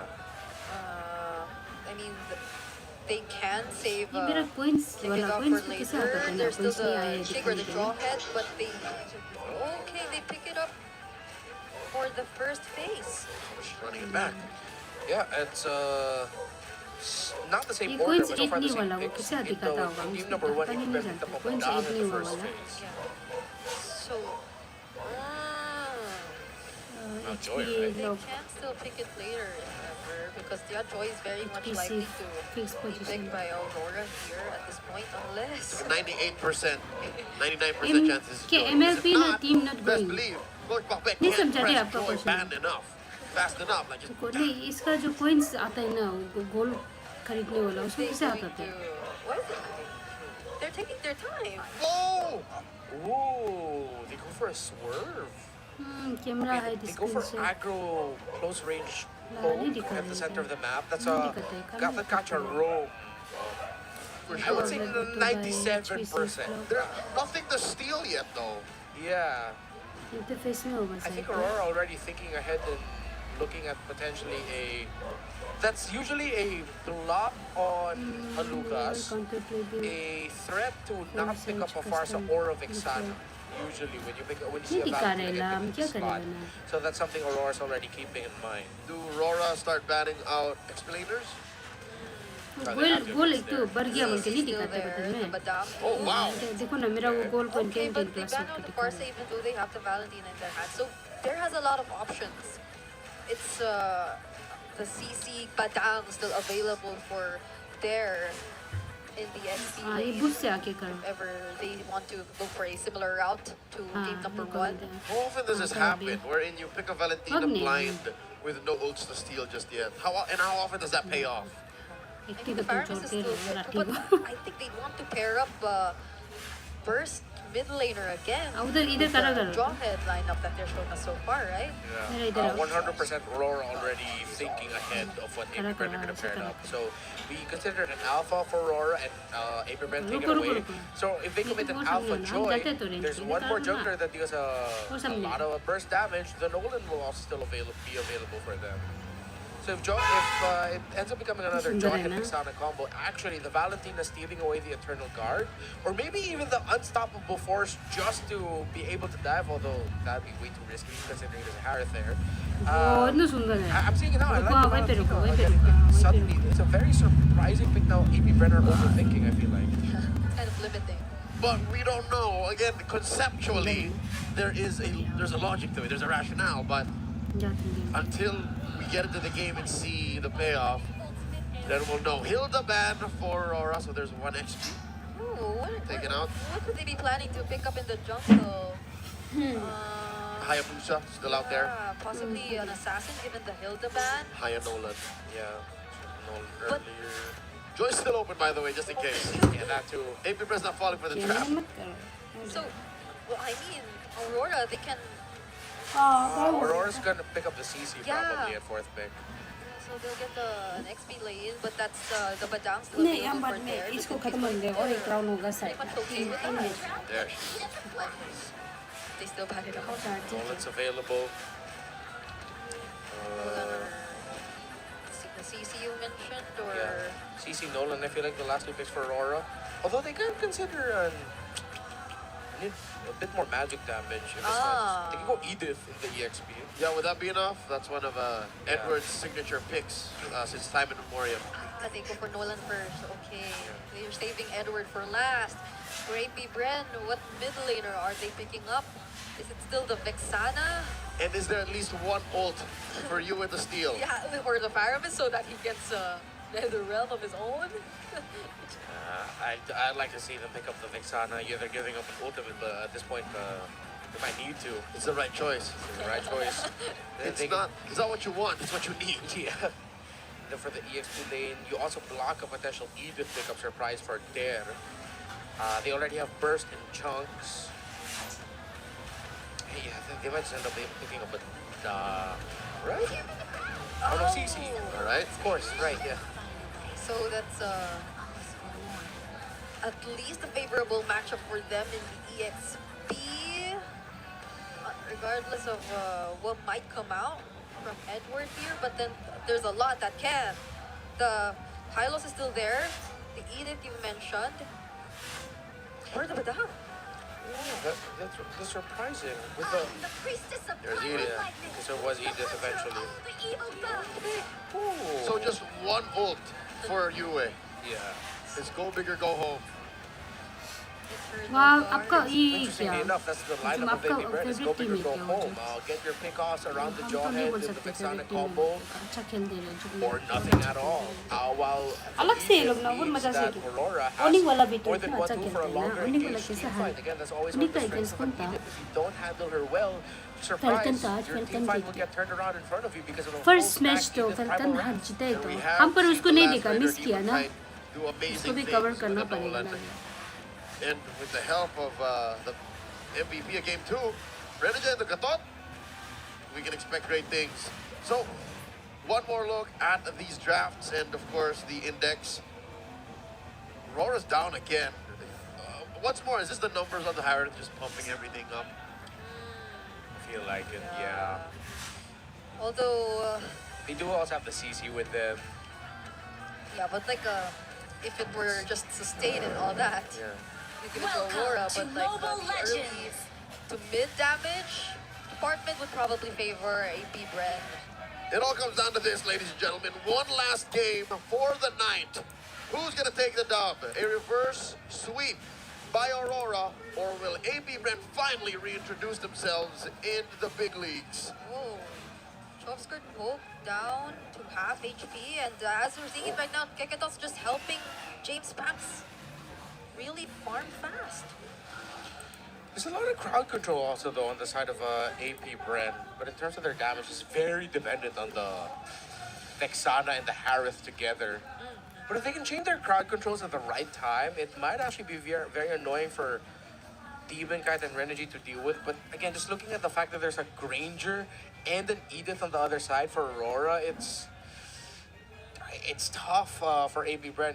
This is a more demanding lineup for them to pull off. Yep, for AP Bren, it's easy to, well, it's easy for Aurora to build defensive items. Like, yeah, mainly magic to start. And then you start dealing with the problem of physical when AP brings the fireman. So, yung ko हम लोग का Senior, बहुत vegetation Kekadot waiting to catch Edward. अभी अभी off riding guard. करके If ला James comes to the party, कौन था oh, राइजिंग I में आप wonder लोग if का Jing knows. against me You don't have any information on to Kekadot and James Pax. They only saw Chalkskirt in the middle lane, so unfortunately for Aurora, there aren't any pickoffs just yet. Both teams are just so careful. Oh no, wait, I take it back. That was a close call for Edward. He nearly got taken out, and that's the, wow, revitalize. All right, no, this makes sense. He needs to get level 4, get some wave in mid, and then hits the regenerate, so he'll be part of the turtle thing. Oh, all this while, oh Lord, look at this. The last Raider doing Raider things. He's gonna steal the orange. Yep, that's an orange buff gone, and I think that's Aurora also showing that they're confident that they're gonna take this turtle. First I think match को Shizo's यूं gonna be देखेगा taking क्या the orange buff, and हम they'll first get match the को भी तो देखेगा सोच रहा Does he get it? Yeah, I think he did secure, and then the turtle will eventually still go to AP Bren. So yeah, Demon Kite's early rotation. Demon Kite. Anticipation Demon of the Kite turtle और going क्या था और sideways एक for them. दूसरा का नाम Scored him at least something on the map. Yeah, and you see No, Aurora just actually kidding. really respecting what we talked about, the sheer crowd control burst damage combo of AP Bren at this point in the game, that they're willing to give up the first turtle, even though they have an Edith who was level 4 in time at that scenario. They're playing it safe, and it might be just like in game number 1, waiting for a turtle 2, turtle 3 scenario, where they pop off and just take over the game. Yep. They've been doing this for multiple times now. It's just that they're waiting for that turtle wherein they're already equipped to fight back or really commit to an engage against AP Bren. But look at Kekadot so far. He's been very patient. I haven't seen much ejector plays coming in from him just yet. Seems like they don't get to find the right targets. Patience is a virtue for Kekadot. Something to note, folks, in case you're wondering, that is the new MPL skin on Edith. Just came out, so grab it now in case you're wondering, where's this purple skin from? That's what Edward's rocking. About 45 seconds until the turtle spawns. Second one of the game, lower quarter. Demon guy just farming around. It's happening, Mom. It's happening. It's a Filipino game. No kills just yet. Yeah. Let's see if eventually we'll find K-Dot drop a Grammy Award-winning set and pick off. But even so, Aurora has the right response again with the Eternal Guard on the hands of Yue. There will always be a counter response to whoever K-Dot can initially burst off. You guys are also going to get knocked up by a Valentina Eternal Guard. So again, this is what we talked about with AP Brand. Timing, they really have to make sure that Nakito eh. Liza bebekiko ase.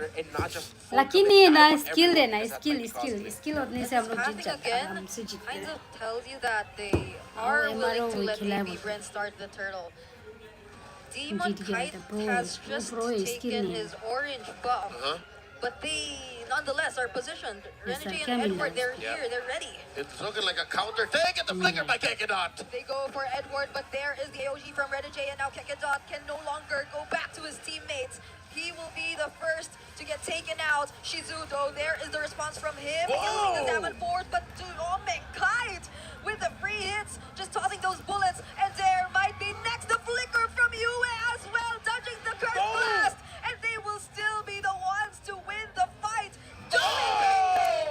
Turtle ये अरोरा रुका अलग से तो clean है ना ये लोग जो पूरा आराम से दूर में बैठेगा उसको किसी को आने नहीं देगा पूरा जोन आउट करके रखेगा विजन देके रखेगा इधर उधर दिखाई भी नहीं देगा इतना आराम से करेगा इसका लास्ट मैच में भी देखा था ना कि फर्स्ट राउंड वाला लोग ने फर्स्ट वीक वाला लोग उसमें भी देखा था पूरा कॉर्नर से वो लोग तो हर जगह खड़ा करते हैं अगर four You know there's a chance I can win this. I'm not gonna back off. I'll just वही तो ऐसा ही ना वो लोग अगर देखो जंगलर जो अगर टर्टल ले रहे हैं टर्टल या तो लोड लास्ट जैसे कि अभी लास्ट खत्म होने वाला मैच ना तो टर्टल ले रहा है या तो लोड ले रहा है तो वो क्या करेगा बाकी सब लोग किसी को भी आने नहीं देने के लिए क्या करते हैं पता नहीं पर एनिमी भी बुद्धू है ना क्या है मालूम नहीं वो आता ही नहीं वो जगह पे और आधा लोग बेस को लेने जाते हैं तब तक टर्टल वो जंगलर का सेंस में होता है कि उसको ये लेना है वो आराम से अकेला ले लेता है अभी भी देखो ना पूरा 5 मिनट है 5 मिनट इधर खत्म हो गया आपने देख लिया क्या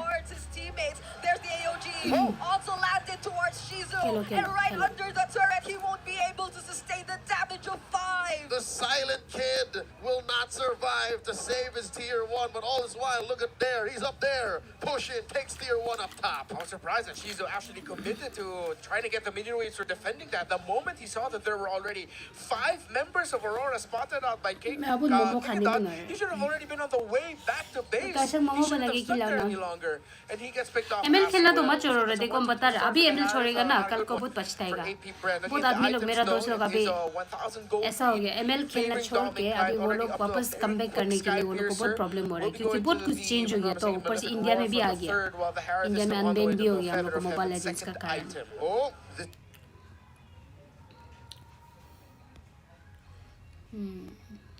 ये वो लोग ऑफिशियल साइट से हो रहा है मेरा से नहीं हो रहा है क्योंकि हम मेरा पीसी में भी देख रहे हैं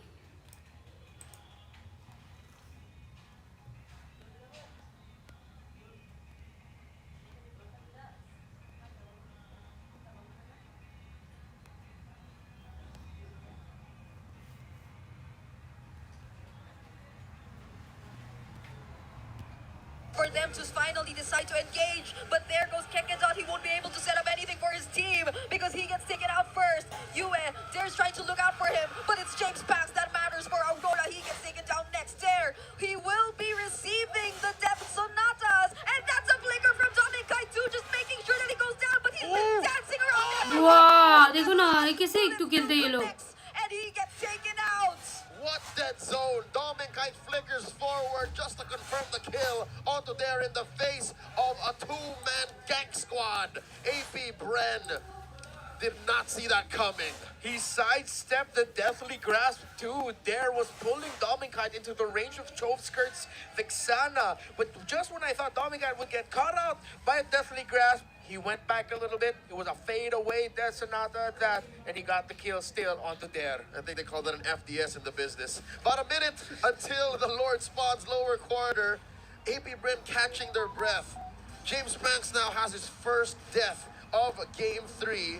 8.5 minutes in. आज और मैच नहीं है तो This is as दो ही है macro आज tight as first it second gets. Anika And हुआ so उसका far, थोड़ा सा Aurora's रिवॉच कर लेगा going through the cracks over वो तो AP भी शायद Bren ये will हुआ allow ना for them 2-1 ही हुआ to. होगा And so score far, Demon Kite unscathed. Yeah, how does Kekadot position himself and control Carson the क्या rushes, though? confusing me हम It कुछ seems भी तो like नहीं किया every single time since Aurora right now, they get to group up a lot more.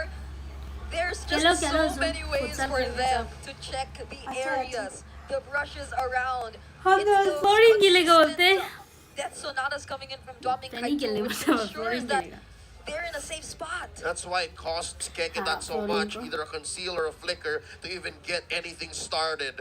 Currently, Dominic Kite sitting at 420 stacks. He's firing ये game up. का बाद खत्म हो जाएगा Though we got to see there in the previous big team fight just how much a Gata entry and an Edith ultimate will mess up an AP Brand team fight. Like, it's so demanding for them to fight under those ultimates.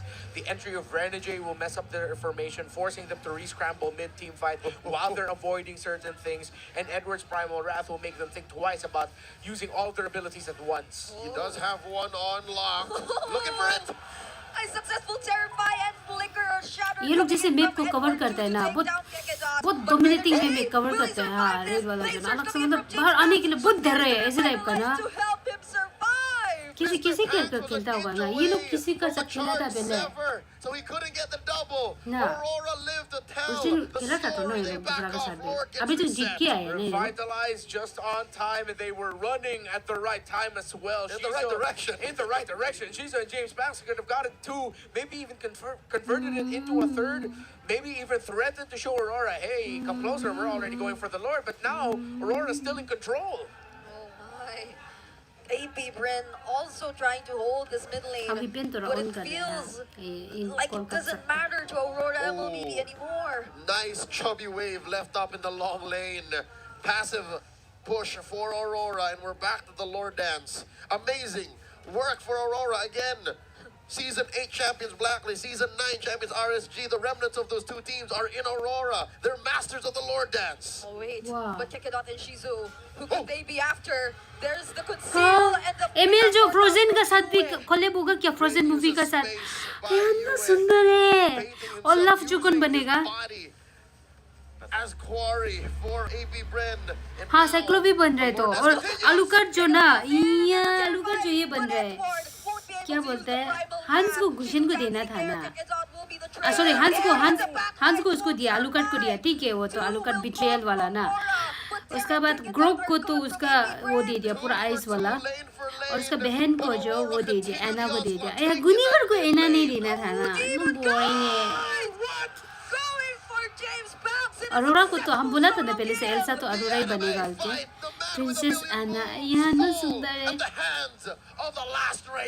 And Aurora will be able to get what might just be clubs हम तो सब clubs को लेकर है बहुत सुंदर है इतने क्यूट है ये उसका जो क्रिस्टोफ को अलग देना था ना लियोमोट नहीं देके ना एक अलग देना था the avatar of Guardian, and that provides so आपको much किसको space सूट करता है for Dominic and Yue. The hitman turned into the hitman. Lisa Bibi, I'm gonna send you in WhatsApp. देखो अच्छे कुरीबी इतना प्यारा है ये जो देखो आप पीछे सेंड किया यार ना मजा है ये आएगा होगा आ ही गया ये तो हो गया ये लोग इतना सुंदर बनाया है क्वीन एल्सा पूरा वाइट ड्रेस इसका सेकंड पार्ट का बनाया है और गुनीवर का भी थोड़ा चेंज है कपड़ा जो एल्सा को गुनीवर को नहीं देने से टिकता है एल्सा बोलता है एना को कगुरा को देना था ना All right, if game 1 happens again गुनीवर that का same इतना अच्छा situation, स्किन है then that'll लेकिन leave a इंडा को very एडजस्ट sour दे देना taste in था दूसरे पे से Aurora. एडजस्ट होने के लिए And the rest of the Aurora's watching, because you already learned from that lesson. So they gotta take this slow, gotta be patient with the approach. Difference is you don't have a setup like a badang for there. Oh, but that's the Terrify used right onto Renegade. But He's just zoning. He's just yeah, zoning. he was just zoning. That was his main purpose, taking down an inhibitor turret away from AP Bren. So this is indeed Aurora being more disciplined in approach in maintaining this lead. Aurora using that lord to its full advantage, as conservatively as you can get. There's another one spawning in a minute and a half. Massive goal difference across the board. James Banks going for queen swings. Oh, Edward! Oh, wait, he gets to go in, uses the Cyclone Eye to get there. There! So speaking of there, there's the vengeance coming in from him. The lets him survive. A beautiful Eternal Guard coming in from Chopskirt, but Dominkai still makes it out alive. Edward too with the flicker, and none from Aurora will die. Luckily, he had the energy to stay alive and dash out, spell vamp his way to staying alive. Dominkite, with the energy, was able to provide a gap between himself and danger. And now Aurora are knocking on the doors of AB Brand saying, I am the danger. There and Kekedot still have 5 seconds before they get to respawn. And the rest of the members of AP Brand will handle the waves. And the danger now retreats. The danger takes to the rest of the map, keeps it red, freezes the waves, sets up for this next lord spawning in the upper quarter. Look at the damage that the forward Doming, now Dominkite, is dealing. Almost twice as much as Shizo, like, 1.7 times? Yeah, that's rough, very rough for AP Brand. Again, it always seems like Aurora is very ready for Shizo. The moment they see the Zaman Force laid down by the Harris, they just back off. Yeah, they just back off. They recalibrate. They don't fully retreat away from the fight, but they're just trying to stay away from the dashes, making Shizo think, am I actually going to dash into this? It'll be risky if I do. And Shizo just ends up being too far away from Aurora to actually hurt them. Now look at the placement of Shizo and Kekedot here. This is going to be an all-in, one last chance play. Okay, if I'm not mistaken, Dominkite also has the Winter Crown. So could they be looking for an opening or a play here? Oh, there is a little too deep. Aurora spots him, forces him out of there, lets go of that river brush control, and all this while Kekedot and Shizo still keeping themselves scarce. Now the jig is up, and Aurora are blitzing the Lord. Oh no, they find Shizu, they get the information, and no contest whatsoever will happen for AP Brand. Tranquilo, my friend. They used patience and calm to get that Lord for free. Yeah, with a chubby wave down to the bottom lane, that did force James Banks to respond, and Aurora, the moment they saw the jungler of AP Brand down at the bottom lane clearing waves, they just went ahead for it. Divine Glaive already built up there for the Harith. So, again, the question isn't the damage, but can he actually get in the right spot to deal the damage? Because Dominkite has been making himself scarce. He's been utilizing the flicker very well to disengage away from Zaman Force and away from Shizo when he shows up in front of him. Not to mention the real threat. Unless Dare finds him first, Demon Kite can hunt down Shizo. It doesn't work the same way anymore. It's not the same dynamics as the Joy hunting you down as a Harith. It's now a Nolan. And now with 3 waves coming in together all at the same time, will Aurora find a way to end this? Renegade going in with the AOG, but they will be focusing on clearing out the Lord first. That's the Vengeance forced out from there, and the Eternal Guard used by Aurora. Kekedot is down, and now Renegade's Immortality pop, but UN flickering in alongside Dominkite. This might just be a wipeout right before the Northern Lights successfully complete the reverse sweep. The win streak continues for Aurora Gaming as they take Game 3. Oh yeah, they're gonna cut them 2-1. We could have ended the day with another Savage on a Granger, but Edward got the last hit.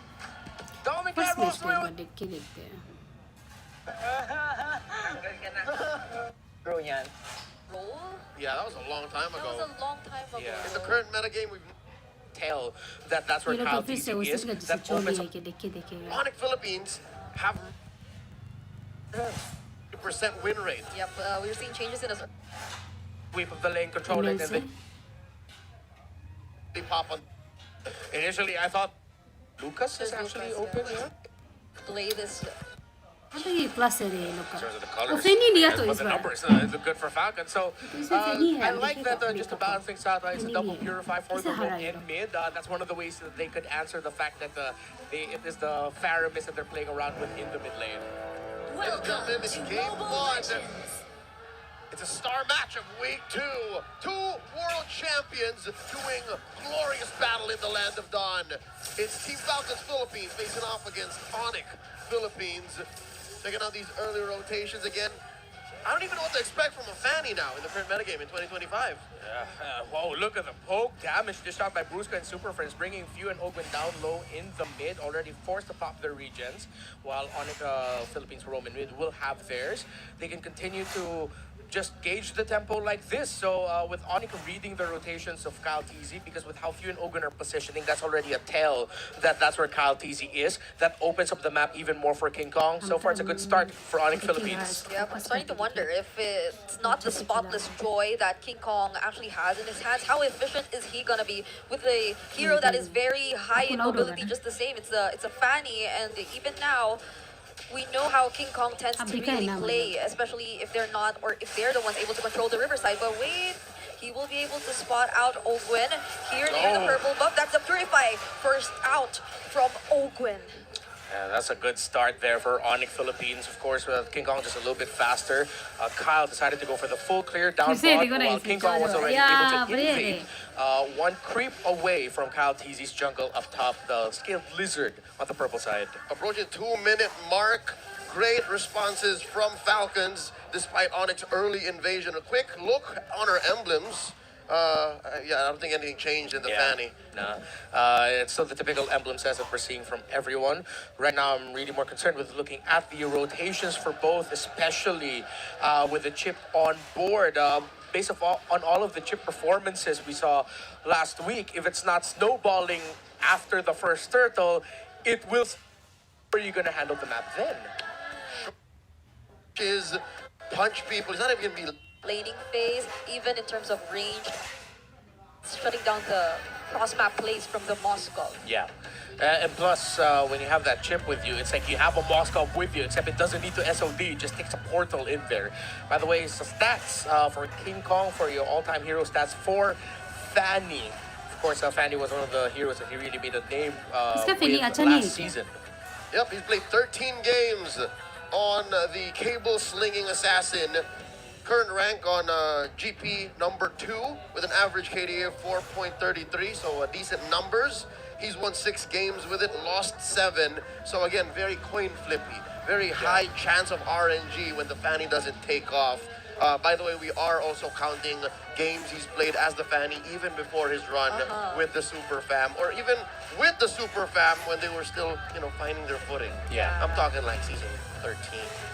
Yeah, probably some of our viewers out there could remember like the Fanny in his hands even when he was back in TNC. Yeah. He was like part of them and actually making a reputation for himself by those retribution steals he's able to secure as a jungler. Yeah, that was his season 12 Fanny performance. I believe that's where he really started getting a lot of eyes on him, a lot of hype around him. Oh, King Kong of TNC, he's so dang good. And then I feel like maybe Onyx Philippines saw some of that. I was like, hey, we should get him for season 13. He's a really good jungler. We're going to see him in action once more as Zet, our Marshal, declares the game once more resumes. Turtle here, less than half health. In comes Brusco, going to try to contest. Oh, Turtle looks like a secure for Falcons. Oh, that was a quick response or decision from Team Falcons. And I mean, it wasn't like King Kong was on the opposite side of the map taking trades either. It was just him securing his very own purple buff. And it seems like they were able to see ahead of that, but he will still decide to engage, and he will get caught in the fist crack. That's first blood drawn by Falcons. Trapped by Flap TZ, great timing with a fist break, stopping the Fanny right away, and that is not the start the Super Fam wants. Falcons, I can safely say they are in control and now. Item check, a Fury Hammer built up there by Kelro. Let's see if he's gonna go a different route or just go straight for the Hunter Strike later on. Excuse me, Super Marco with the Fury Hammer. We gotta watch out for Raquetiano, the SEA Games gold medalist, given that currently in Season 15, he is topping the charts in turret taking and damage dealt the turrets. So if Kelra's not careful and he leaves the lane, oh, Marco's gonna have a great day. A little skirmish in mid, Ogwen, down to half health here. And the Few is holding on to a Nether Realm. That's what's so scary about Falcons. Renmar, you talked about how if they force Ogwen to play defensively, they can do that. But oh wait, what a flicker and a kick! That was a clutch way of the dragon, but he's saved by the Nether Realm. So Onyx Philippines, they just have to run away. Electrifying beats coming in from Kyle TZ, but Kirk is in the front lines. King Kong decides to go in, and they have the Nether Realm of their own. Flap TZ, will he be able to survive the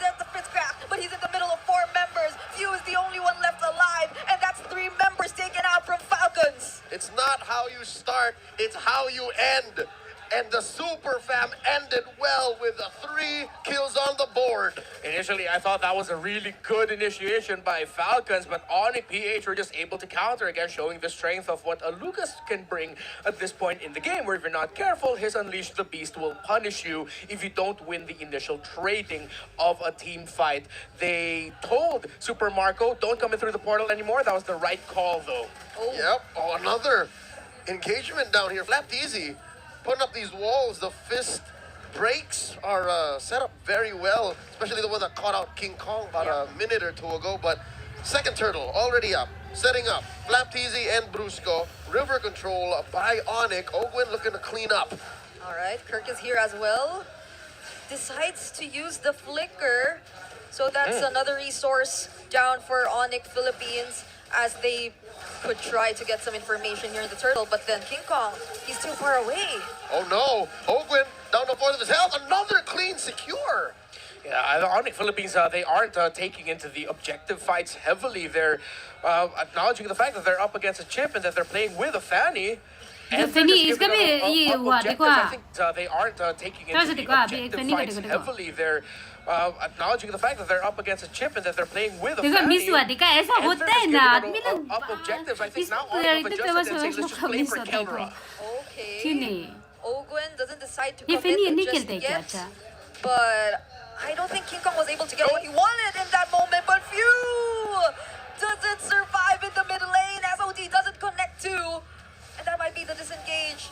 Onyx Philippines might be okay with that. The most unfortunate of pickoffs. He got the 1, but not the 1-2. Few popped his Purify, but failed to get the Nether Realm in.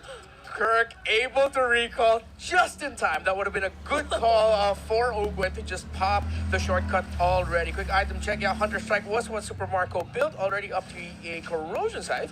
Is the Moskov. Well, the first item built up by Few is the glowing wand. It's an enchanted talisman for Super Prince, which is why he's really maximizing the pokes he can dish out early on as a Valentina to make sure that every engagement, every sequence where the Ogwin chip has to hold the front, he's actually already brought down kind of low. There is a ticking time bomb on Team Falcons down bottom. Look at that.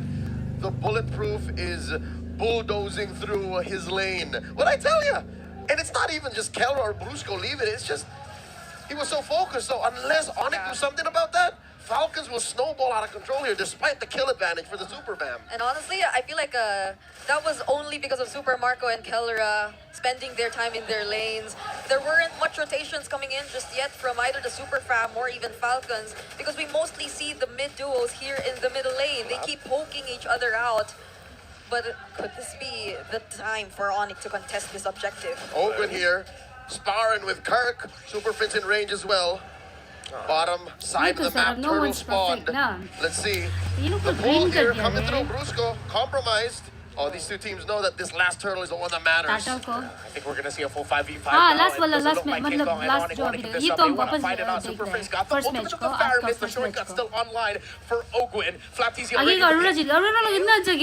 The fight because Falcons just immediately secure the objective without allowing Onyx Philippines to do anything. Flapteasy Fistcraft is already used, but that's already enough. And look at where Kyle TZ is. He's already across the map. They're not wasting any time. Yeah, I think for Falcons Philippines right now, they're just not giving Onyx any opportunities to shine with this Fanny. Few has a death on him, but so far we haven't seen a game wherein the Fanny's just tearing through Few and giving Few a difficult time in terms of positioning. So what was initially supposed to be okay, that can be a counter to the Fanny, or the Fanny's a counter to the Faramis. It's actually the time we saw King Kong go in, Few got to save his teammate with the ultimate. So now Onyx PH really need to change up their game plan and acknowledge, they really need to fight Few. Even if it's read out that the Valentina counters the Faramis and the Fanny could counter the Faramis, it looks like Falcons have an ace up their sleeve. A minute from now, the turtle spawns, or rather the Lord spawns lower quarter of the map, and these two teams are just working the long lane here. Look at how many members are committed to the top lane. Brusco spots Ogwin.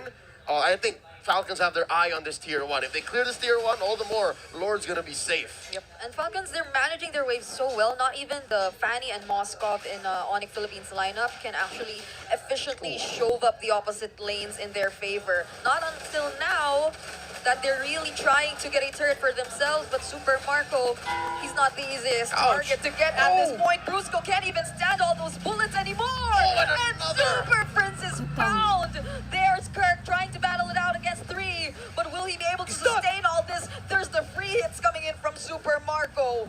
All the way down bottom, you have Ogwin compromising King Kong's rotations. And just like that, with no casualties, Falcons may have won cross-map. Yeah, Ogwin has 1 death. That's his only stat line. But the invisible stat line is the chip is messing up Onyx PH's rotations. They're overthinking everything. Is the chip here? Is the chip there? What if they use his shortcuts? That's why we're not seeing Onyx really make a crazy move. But oh no, Kikang might get caught. Okay, he's able to use his cables and fly away, but that will mean he will have to reset, and there is a Lord. Kick, and he doesn't have a retribution! Oh, Nether Realm used by both sides, but look at Kyle He's just going in the back lines. Kirk is left alone, and he will be able to buy some time, but he might not be able to survive this as Super Marco takes him down, but there's King Kong flying in, taking out 1 member, and making 2. Flap TZ, and Super Marco down. Massive exchange. Onyx Philippines more than just back on the board. They are on a roll. Mid lane tier 1 falls, and now Kelra's gonna start stealing buffs and camps away from Falcons. And just like that, the equilibrium has changed this time, favoring Onyx. Great entry by King Kong, and Super Marco was hurting because he already had 3 items.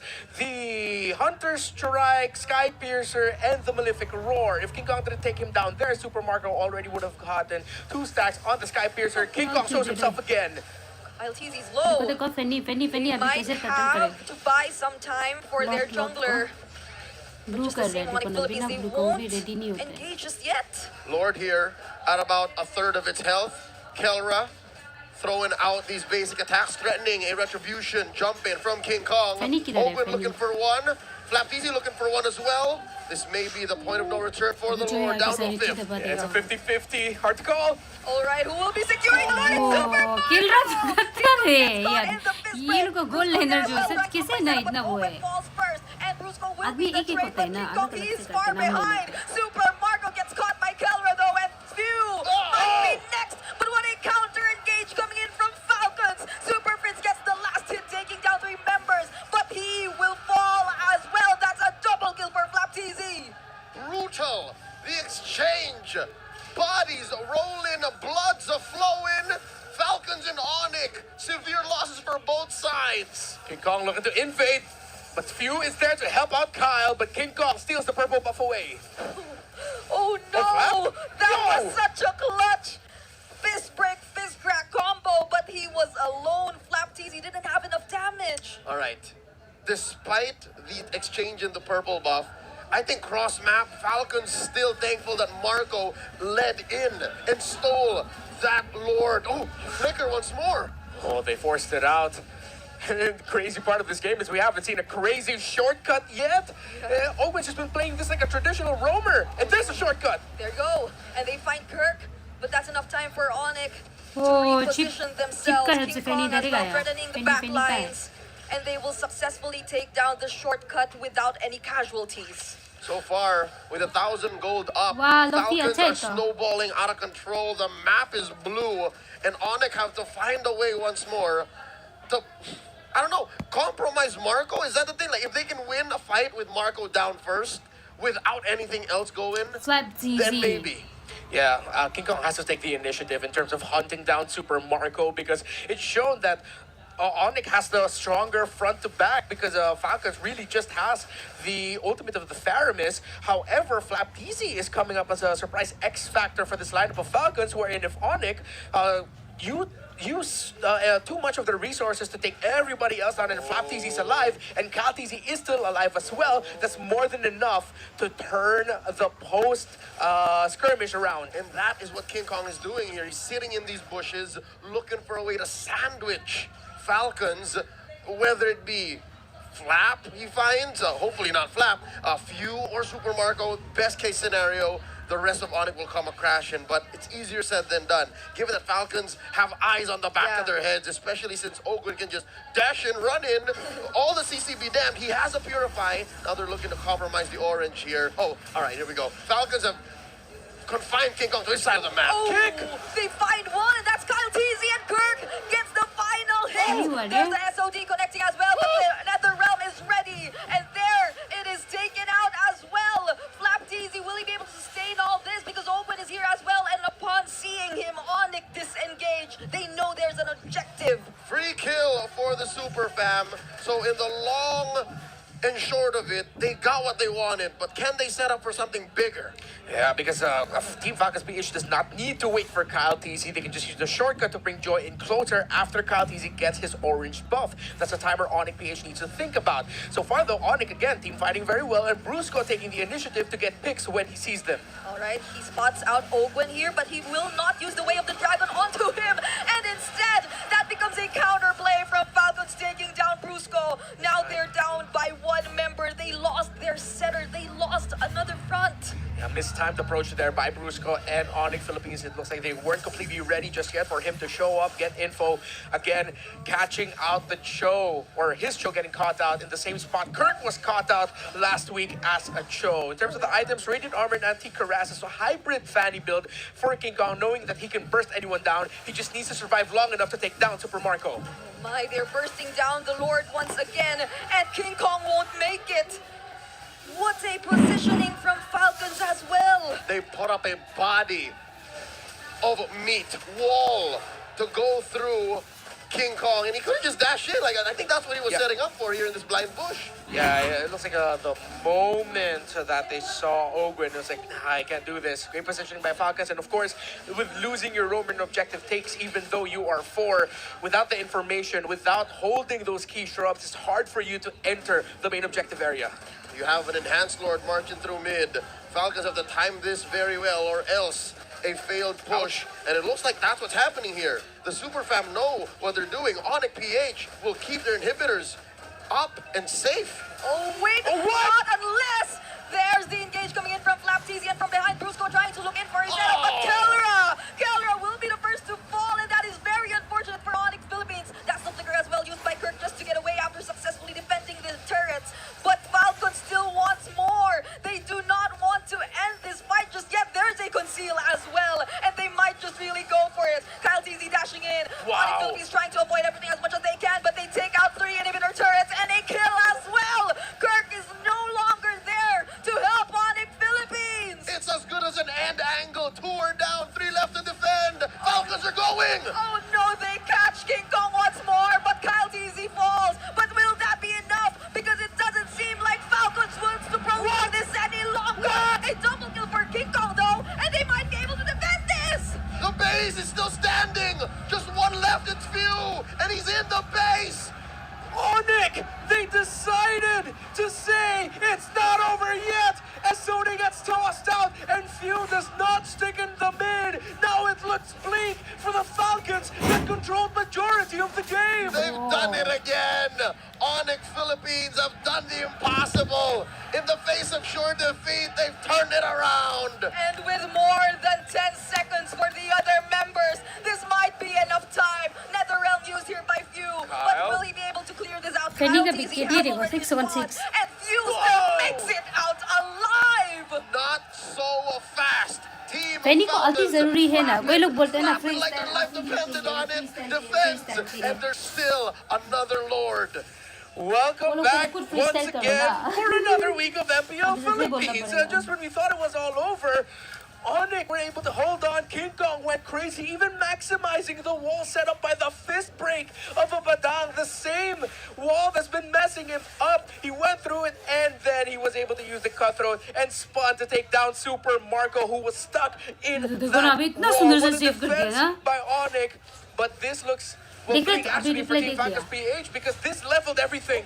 Oh, now Onyx pushing the advantage here once more. The wall goes up. Look at Kirk, and they force out the NetherRealm early on into this team fight, but from behind, Open, he spots Kellera. Few will be the first to fall though, but Kellera also the back too. Looking for a target. Flap TZ will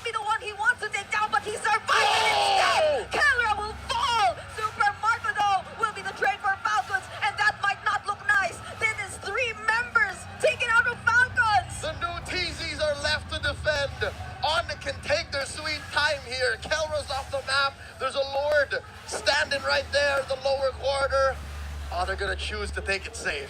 It took a while for the Fanny of King Kong to pop off, but now he is 7-1-8. He is the main problem of the thorn on the side of Super Marco, who was in a great position to fight in that scenario, but King Kong hunted him down and shut the Granger down. And it seems like Ogwen's chip, the utility on this once menace of the metagame, has lost all its shine. You saw here in that last engage that he was trying to find that flank in the back, trying to punch somebody in the Kingdom Come, but it just wasn't going to happen, not on Onyx watch. So now what else can they do? How else can they find a flank? They've been finding counter consistently, yes, but it seems to not be worth it anymore. It seems to be too expensive. It actually feels like Kelra went towards those who were looking for him on purpose. Yeah. Whereas Falcons, they actually do their best to stick with their damage dealer, to stay by Super Marco's side. So it kind of feels like an opposite approach from both of these teams at this point. Kelra is able to maximize the Spear of Misery. Oh, 3-1 up top. And catching out this Moskov isn't so clear-cut. It's been Kyle Teasing who's been left with that job. What's the play here? Is this the blitz? Are they doing the same thing, putting up a wall? But they can't stop it from the pixel rush from the river! Oh, finding Kyle Teasy. Will they have enough damage? King Kong goes in, and the NetherRealm won't make it. It won't be timed enough, and there is a Winter Crown from Kyle Teasy. But that will still not be enough. Look at King Kong down, but he will be taken out. And Kirk, will he be next? Open. Quite a bit late, and he will find himself in the middle of two, and that is very unfortunate. 3 members once again fall for Team Falcons. Like a flash of lightning, Onyx responds. Kelra takes one down. Flap the only one left. But because the minion waves were crashing into the base, it forced a split. But it might have just delayed the inevitable because it's only Flap against Kelra. 16 seconds before Kaltizi comes back. They have a wave. They have a single minion alongside them. But will Flap be able to clear it out? It doesn't seem likely. Kelra doesn't find him anymore. And First game ले लेता हूँ केरला हो रहा है या केरला बोलते हैं केरला भी Kerala Philippines, a topsy-turvy roller करेगा हरा किसे ना मतलब 3 गेम हुआ ना to open up our star map. मेरा ब्रुस्को हम तो ब्रुस्को के लिए बहुत huge boy है crush है ब्रुस्को my crush epic. Just a lot of build-up and world building for the first 600 pages, and then another 600 pages of non-stop action.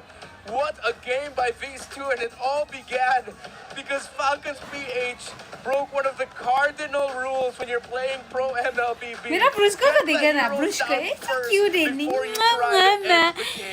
पर से फिलीपीन का है ना Onyx Philippines felt so patient with that. It was not until they knew that Kelra already had his items or not until they knew that they could really fight that they decided to engage. It was all trades for Onyx Philippines up until that moment. On both fronts, Renmar Santa Cruz, you brilliant, handsome man, you got it right. Draft-wise, Falcons PH walked into this draft willingly. They gave over the ult, they gave over the Fanny, and they played like, if we win this under 15, we're fine. And then, in-game, they actually traded so much blood for early game objectives. Yeah, they penetrated the base. Yeah, they left them with a bald inhibitor spot, but very visual. But those all bit them in the behind. I like when there's a bro sister jagah. I like नहीं हम दोनों जो ना अलग अलग दिखते हैं. I really thought they got it there though, but jungler Super को तो Marco was also just caught नहीं up. बोलेगा अच्छा ही खेलता है He फैनी was था. not. वो MVP लिया. Susceptible to just हम भी getting तो कल इतना blasted सारा in this, MVP and one लिया of the फैनी reasons से. because this guy decided I have one job. I find Super Marco. I make him not bulletproof. I love you. It's that guy again. He's back in the arena. Who is that? Where is he from? Yeah, we can't seem to find the guy who just yells out, "I love you, आज King हम Kong." इसका copy भी इसका bill copy करेंगे कहाँ? Maybe. I don't know. This is the Sonic Republic side. Yeah, we are on the side of where the Sonics are. Right. But yeah, King Kong's been brilliant. Again, the early game it was like, this isn't Fanny's King Kong game until it was Fanny's King Kong game. I think one of the main themes here you mentioned, Brigida, is patience. Eventually, Onyx just started to get rewarded with King Kong's later entries, with them really buying time. And this is when the Lucas comes in big. Right. Because the Lucas does so much for their lineup to hold, to deal damage, so that King Kong can come in and Wow, sweep things Fanny. up. Him getting Super Marco down in this scenario, plus a double kill for himself as well, that was a big turnaround. Yeah, it felt like when Onyx Philippines were prepared enough, when they had Kirk by their side to either take on even the Nether Realms coming in from Falcons and just overall sustaining the damage being thrown at them by Falcons, then it was okay for Onyx Philippines to take their time. It was okay for all the late entries to come in, and even for Kelra to just go in deep because he knew with all the resources that were already taken out. But this was the sequence which really prolonged this game. This clutch cutthroat coming in from King Kong, even despite that well-positioned fist break or so, which we thought coming in from Mplph. Yeah, Super Marco was not in the right position there, and he was only put in that position because he wanted to use Blues ko ही बोल दो, Blues को नहीं, Bruce में Blues बोलो, Super Marco Blues. thought, I think I can take this guy Blues he down. बोल He's दो, already Grumpy gotten नहीं, a Blues few बोल hits. दो. But Grumpy King X Kong got Blues to, बोल he'll दो. come back and even take out Super Marco. That was just a little bit of salt हमको under पर the wounds of Glumpy Falcons, क्यों and बोल रहे हैं after आप that they लोग नाम? couldn't क्या recover क्या because they mispronounce lost किया था control. उसने? They lost the Glumpy momentum हमको that they बोला had, खुद को, which कभी meant King Glumpy Kong नहीं could बोला just है. be aggressive alongside Kelra and the rest of Onyx. Granger I was still playing can't get Free over Fire. how the monster mains both managed to be part of the मजाक fight and करते हैं? clear waves. That's what caught my eye, because he was rotating, and I could have sworn Valentina was going 720, just trying to clear waves and kill whoever was caught in the wall that Mlbblive also pyrrhically set for his own team. So in this 21-minute bout, our MVP, King Kong, evens the score. It's currently 7-7 now. His all-time Fanny Games career score. Yeah. I also really want to acknowledge that one of the reasons why King Kong eventually popped up, again, going back to showcasing Super Friends and Few and the roamers popping up, Brusco eventually popped off. His snap kicks, those moments, usually we see Brusco set up for a Way of the Dragon, but there were times he was just like, hey, I see him, flicker Way of the Dragon. And he did that twice onto Kyle TZ in key scenarios, which meant that Falcons had to react and respond to it, which meant that Onyx were in a better position. Yeah, most of the times even felt like it was Piercer का open, जरूरत right? ही नहीं हुआ It feels इसको. like he's going ये after actually Oakland. वारेक He's से using काम चल the जाता है ना. Jeet हमारे से Kune वारेक से onto लेगा. Oakland, और but red retribution those लेगा are वैसे. just like moments of him trying to calculate where can he flicker in and use the way of the dragon perfectly towards Kyle TZ. It's always Kyle TZ, as you've mentioned. So it does work that we mentioned how patient the Onyx Philippines really just were. Because it applies to every single one of them. Like in doing and fulfilling their jobs and their tasks, especially towards the latter portions of the game. And in many different ways, not in a singular linear form. That's what, again, is one of the main strengths of the Super Fam, Onyx Philippines. They are individually, mechanically, and technically geniuses of the game. You make them all sync up and communicate and synergize the way that they do, and you end up with a team that is oh so powerful, which is why, again, the scale... चल game 2 देखते हैं direct. Still a bag of bad. Yeah. Oh, they come. It's a roamer for sure. Yeah. CC तो पूरा ले रहे हैं CC. हर जगह CC ले Yeah, रहे हैं. they don't show that strat a lot. For Onyx, knowing that they're up against a Cho now, for the roam of Khalid, I think. ये सेकंड गेम में शायद ये दोनों ये लोग जीता है क्या? फर्स्ट गेम ले लिया ना. Khalid and the what's Hayabusa? मेरा ब्रश देगा ना. कर रहे वो. Hayabusa since Fight to our heart's content. wait. Hold up. Wait. Lucas Jungle. Whoa. Oh no.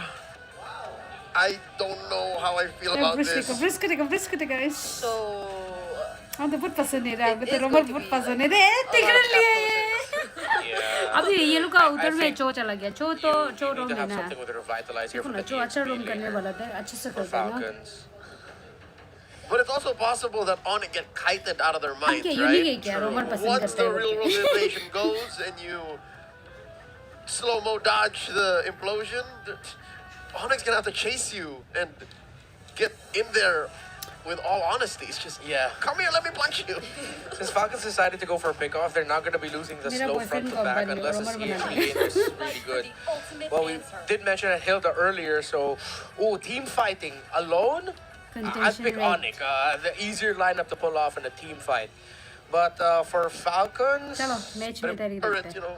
objectives. Yeah, it's like they're just trying to be crafty with it, with their approach. Too crafty. I don't think it's necessary to do that that often. In the beginning, I'd like to think it kind of worked. It went hand in hand with stopping Onyx Philippines too from getting the better rotations. But now that they're in the face of this kind of lineup, which feels like Onyx Philippines just wants to, as opposed to what happened in game number 1, keep on fighting, that might not be an easy task to pull off if you're Save for that King Kong Lucas. This looks like when he turns and barrel. I don't see any Fanny कैसा hero है ना game जिताने का बहुत वो है ना the matchup we're looking at because Flapteezy's job here just gonna be, hey, activate your sprint and just barrel through and just hunt down Super Prince. Yeah, Super Prince or Kelra, right? Yeah. Force the Wind of Nature pop, and then make Onyx crumble. Like, yeah, this might be one of those games where we might actually see like 4 to 6 deaths onto Flapteezy's Hilda. Yeah, I mean, you can only do that for so long. Yeah, but if it works, it works. Yeah, I mean, सिर्फ looks के लिए even if नहीं we take the Eve down, which because is, वो रोम to खेलता be है fair, हम their तो बहुत only source of पसंद है magic damage. But yeah, both teams only have like हमको one पता है ना source of रोमर magic लोग damage ऐसे कितना anyway. Goal it's the Farsa and the Eve. हमको रोमर Yeah, it's चाहिए just the हमको Farsa and रोमर the Eve. पसंद है Which, by the way, the Eve deals a deceptive amount of damage early on. Yeah. Like you would see games that end in 15, 16 minutes. Number 1 damage is the Eve. Yeah, you think like, hey, it's gonna take a while for her to you feel it. Every time we bring up the damage leaderboard, ये क्या है ना वो पकड़ने वाला जो क्या है Like तो क्या बोलते they हैं really have their eyes set on just winning the fight by हम जो एक ऐसे रेंज में चला गया था उसको वहाँ पे kills कौन or कुछ just कर like दिया किरा outsustaining the अकेला opposing रोमर बन team रहे हैं and getting to do a lot more things compared to them because as it feels like now अभी से जो like खेलने देना Onyx पड़ेगा किरा Philippines lineup just seems Come on, so well built for the long fights. ए अभी ना I'm not gonna try with any other They builds might just be able to उस दिन मैच खेला उसका बाद गेम हरा दिया बहुत दिल दर्द हुआ हम तो फैनी अभी सब बहुत एडिकेटेड है recalling हम as प्रो नहीं much करते or repositioning themselves, if any. Welcome to Mobile Legends. That was sent with a conceal, telling us it's time for game number 2. It's match point once more for the Super Fam. Now, one thing you have to watch out for here if you're Falcons is if you don't have the right initiation, you don't have the right fight, and you lose that fight near your buff, Onyx PH has a lineup that's very strong on the invade. So, for example, after a turtle, if they're not careful, watch out for Onyx PH to just dive and invade. Oh, wait, is this a first blood? Not just yet. Okay, and Kirk doesn't use the vengeance either, so he was just really able to keep himself safe. Kirk knew he wasn't going to die. Again, using to maximum potential that 15% damage reduction underneath the gold XP shield. Open, dash it through, it's knocked ये up. जो तो कैसा खेला होगा ये game कैसे हारा ना वही देखने में ना And this is what we keep seeing from these two mid duos in the early minutes. Renmar, how do you reckon that emblem set on a jungle Lucas goes? Oh, well, he's going for Assassin, which, well, yeah, you need the damage. If you decide to double down on his tankiness, that's actually where we've seen Lucas jungles falter. But going for Assassin and then maybe going for a hybrid build might be good for King Kong. So they also hybrid will build? be able to compensate Jisiki? for whatever we mentioned might or think might be lagging in the early stages in terms of damage just yet. But now this seems like an early game where both teams are just really freely moving and rotating across the map. Falcons first to the dominant position, taking control of the brushes here. Upper quarter of the map, first turtle spawning, and it's up. Let's see who draws first blood. Still no ults on the big ticket players, roamers and mid laners. Ogun with the Shunpo. Turtle now down to about half health. Oh, even the Cyclone Eye is taken here by Falcon, so this has to, or probably really will be a team fight. That's the third airstrike already used here by Few, but there's the counter real world manipulation. Flapteezy though, He's really, really low. But then, even despite that, Onyx takes hold of the turtle, and even 3 kills from Falcons. Great take there by King Kong, dancing around the ultimates, puts himself in a dangerous situation, but he knew he has the dashes built in his kit to be able to sidestep some things, walks away with the turtle, and it meant that MLBB had the advantage because of the turtle shield buff. With nothing left for Falcons to take back, even chunking away at mid, Kelra making it all the way down back to get a wave. Onyx are swimming in it, about 1,000 and change up, 3 minutes in. Where else can Falcons find a win here? Yeah, they're going to have to play this a little bit more patient. I think, yeah, they might have to think about going for the counter punch or just basing it off of Ogwin getting a nice kick. Oh, there's one! And that's onto Brusco.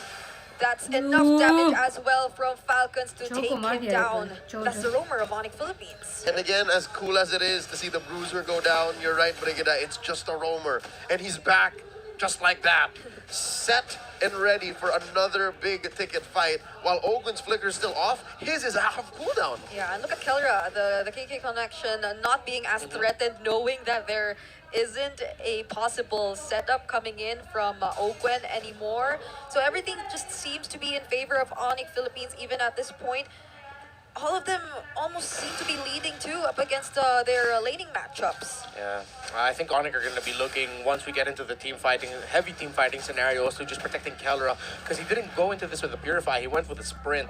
So if ever he gets caught out by a kick by Ogwin, Brusco needs to be ready, and even Super Friends as well, with their ultimates to counter any potential engagement that Falcons wants to do around the pickoff. And this is where what we're talking about, the deceptive amounts of damage coming from an Eve early in the game, poking out few in the mid. That's right, put down to about half health. Now he's just playing with range. Ogwin here spots Brusco and Kirk.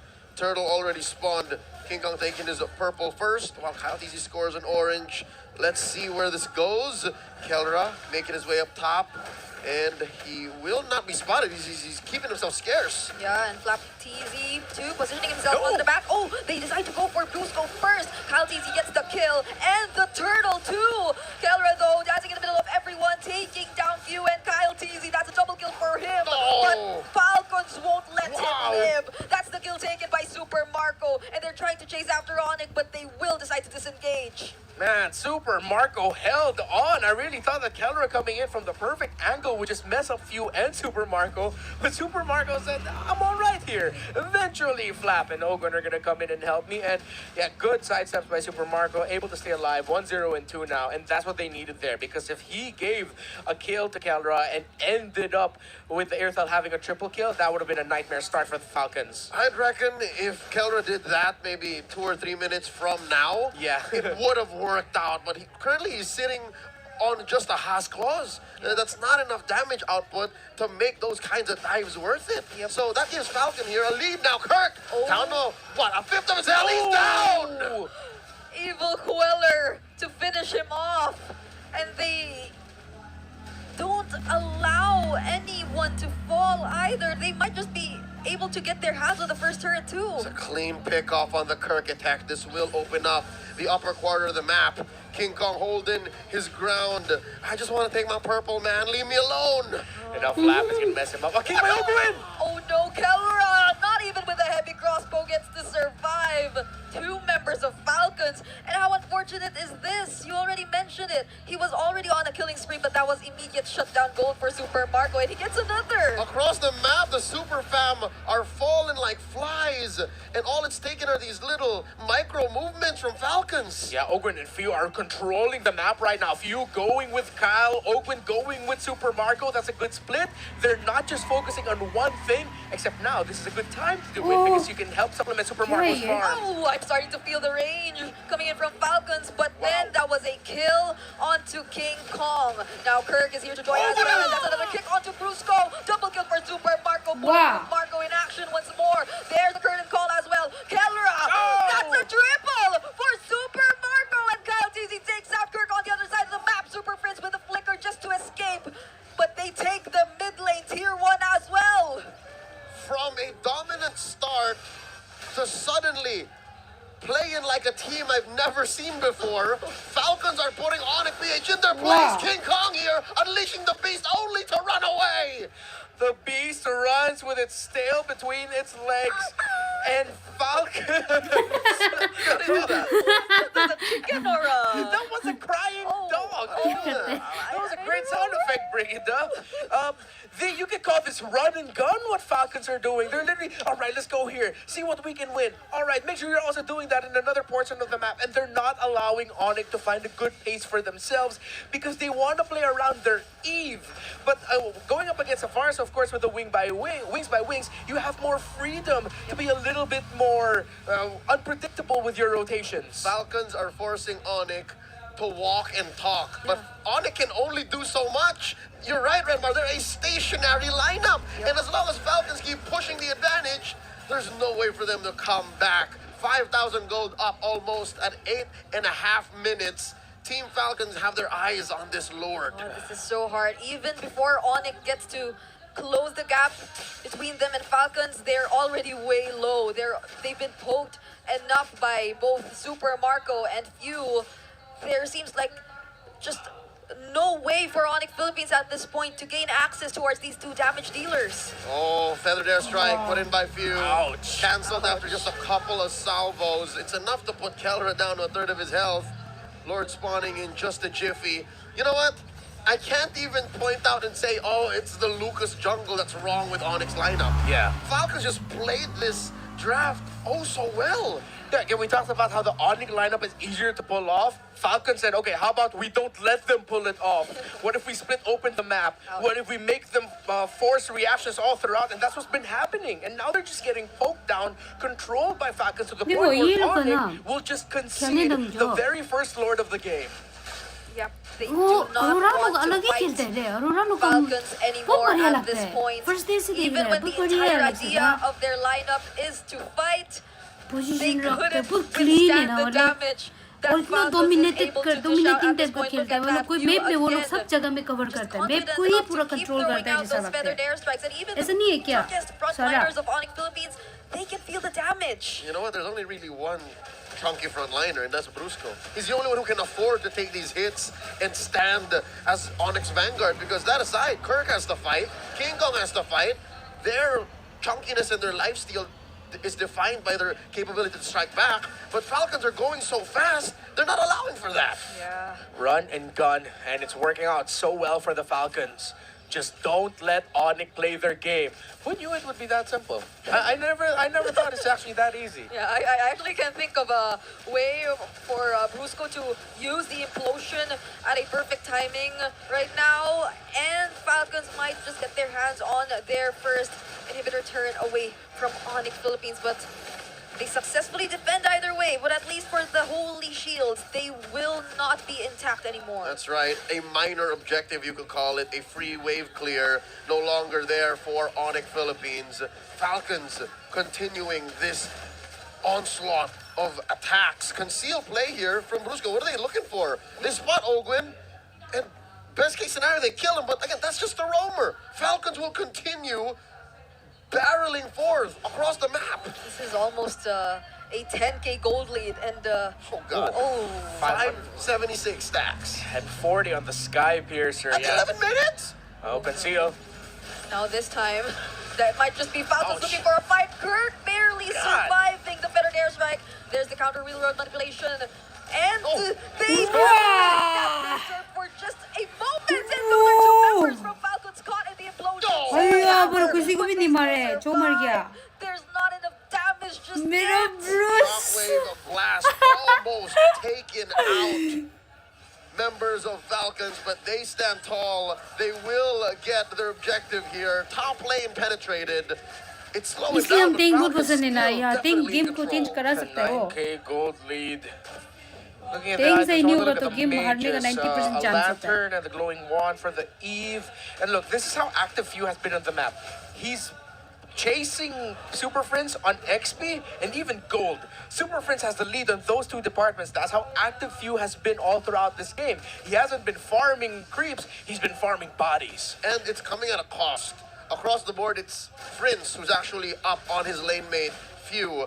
But that makes sense, because again, Few is clearing out Tama these pa avenues. but Few is for me, I've been going in with watching the this free Aurora fire team na. to clear out I'm Onyx liking PH's them rotation, so much. so that's what's allowing How this they run and play, gun. how Yeah, they to put it how they another do way, everything. instead of managing Just minion like waves, Few is managing Onyx, using the feathered airstrike to clear They Onyx play very health. clean type. Marco spots that shady Because, bush. oh, And look at Yagare, that Kelra Yagare. forced to back off. They're running. Early Not on. not supporting Aurora. Just I like their gameplay.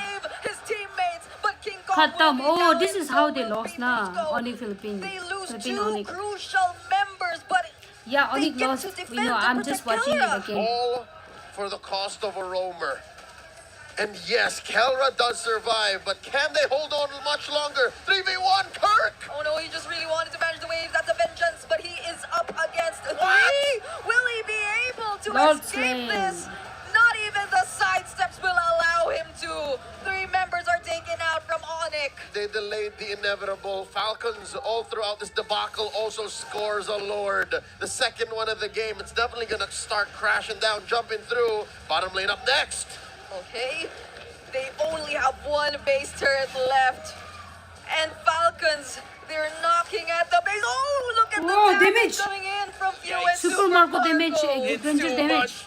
I think at this point, consider ringing the bell. But you do still have a Recalling.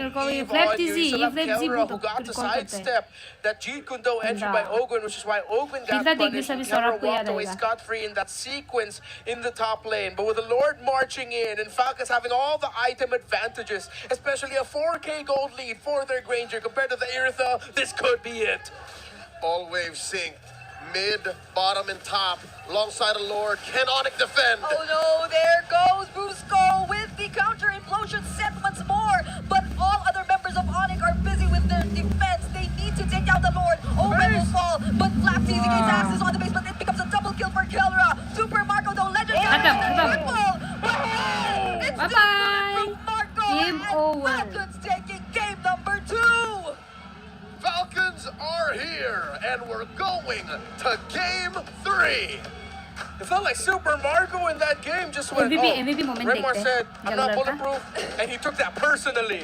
Ah, He sorry, went Granger ka. deathless Falcon in Super that Marco. game Ish. and got the initial salvo there, or the final salvo that solidified the Falcons win.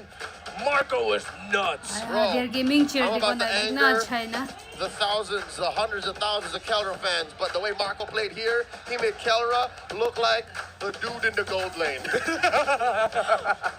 It was so hard, even on the Iridel. Stay hydrated. Look at that. You see, he didn't even know that a camera was on him. He was like, oh, game's over. This guy, Super Marco, even when the early game sequence just worked so well from him. I mean, that was an early shutdown gold, which he got from Kelra, and then he just kept going from that point onwards. He maintained it so well. Yeah, and again, when you play around your mid laner, which is one of the keys to victory, and you control the center of the map, the happiest person in your team is your gold laner. Because that means no one's messing me up so much in my farm here. I'm okay. It's me against this other dude who they say is a god, but I'm making him, as Leo said, look like a dude in the gold lane, showing him why I am bulletproof. It seems like not even the bullets or the arrows of a god can pierce through Super Marco's bulletproofness in that game too. Bulletproofness, that's an actual stat that we've been running here in the MPL for the past couple of years. Yep. And he did not, did he die once? Nope. No, not at all. Not at all. So we're back to prime Riquetiano, ladies and gentlemen. Safe to say, he is the MVP. I don't know if anyone else can grab the bag here. Can they? Nah, it has to be him. MVP moment. Wow, okay. So guys, if you look at it, the reason why we call him Bulletproof Marco is the guy like rarely dies. Yeah, it didn't go well in game number 1, but 12-0-4, 1022 GPM, and yes, we're lowering our voices because Super Marco just said to quiet down a bit. He said. That's what he said. That's what Super Marco's saying to us. But yeah, crazy game here, considering that Ogwen and Few controlled the map for Team Falcons. 12-0-4. When you whisper, I can barely hear it. Okay, 12.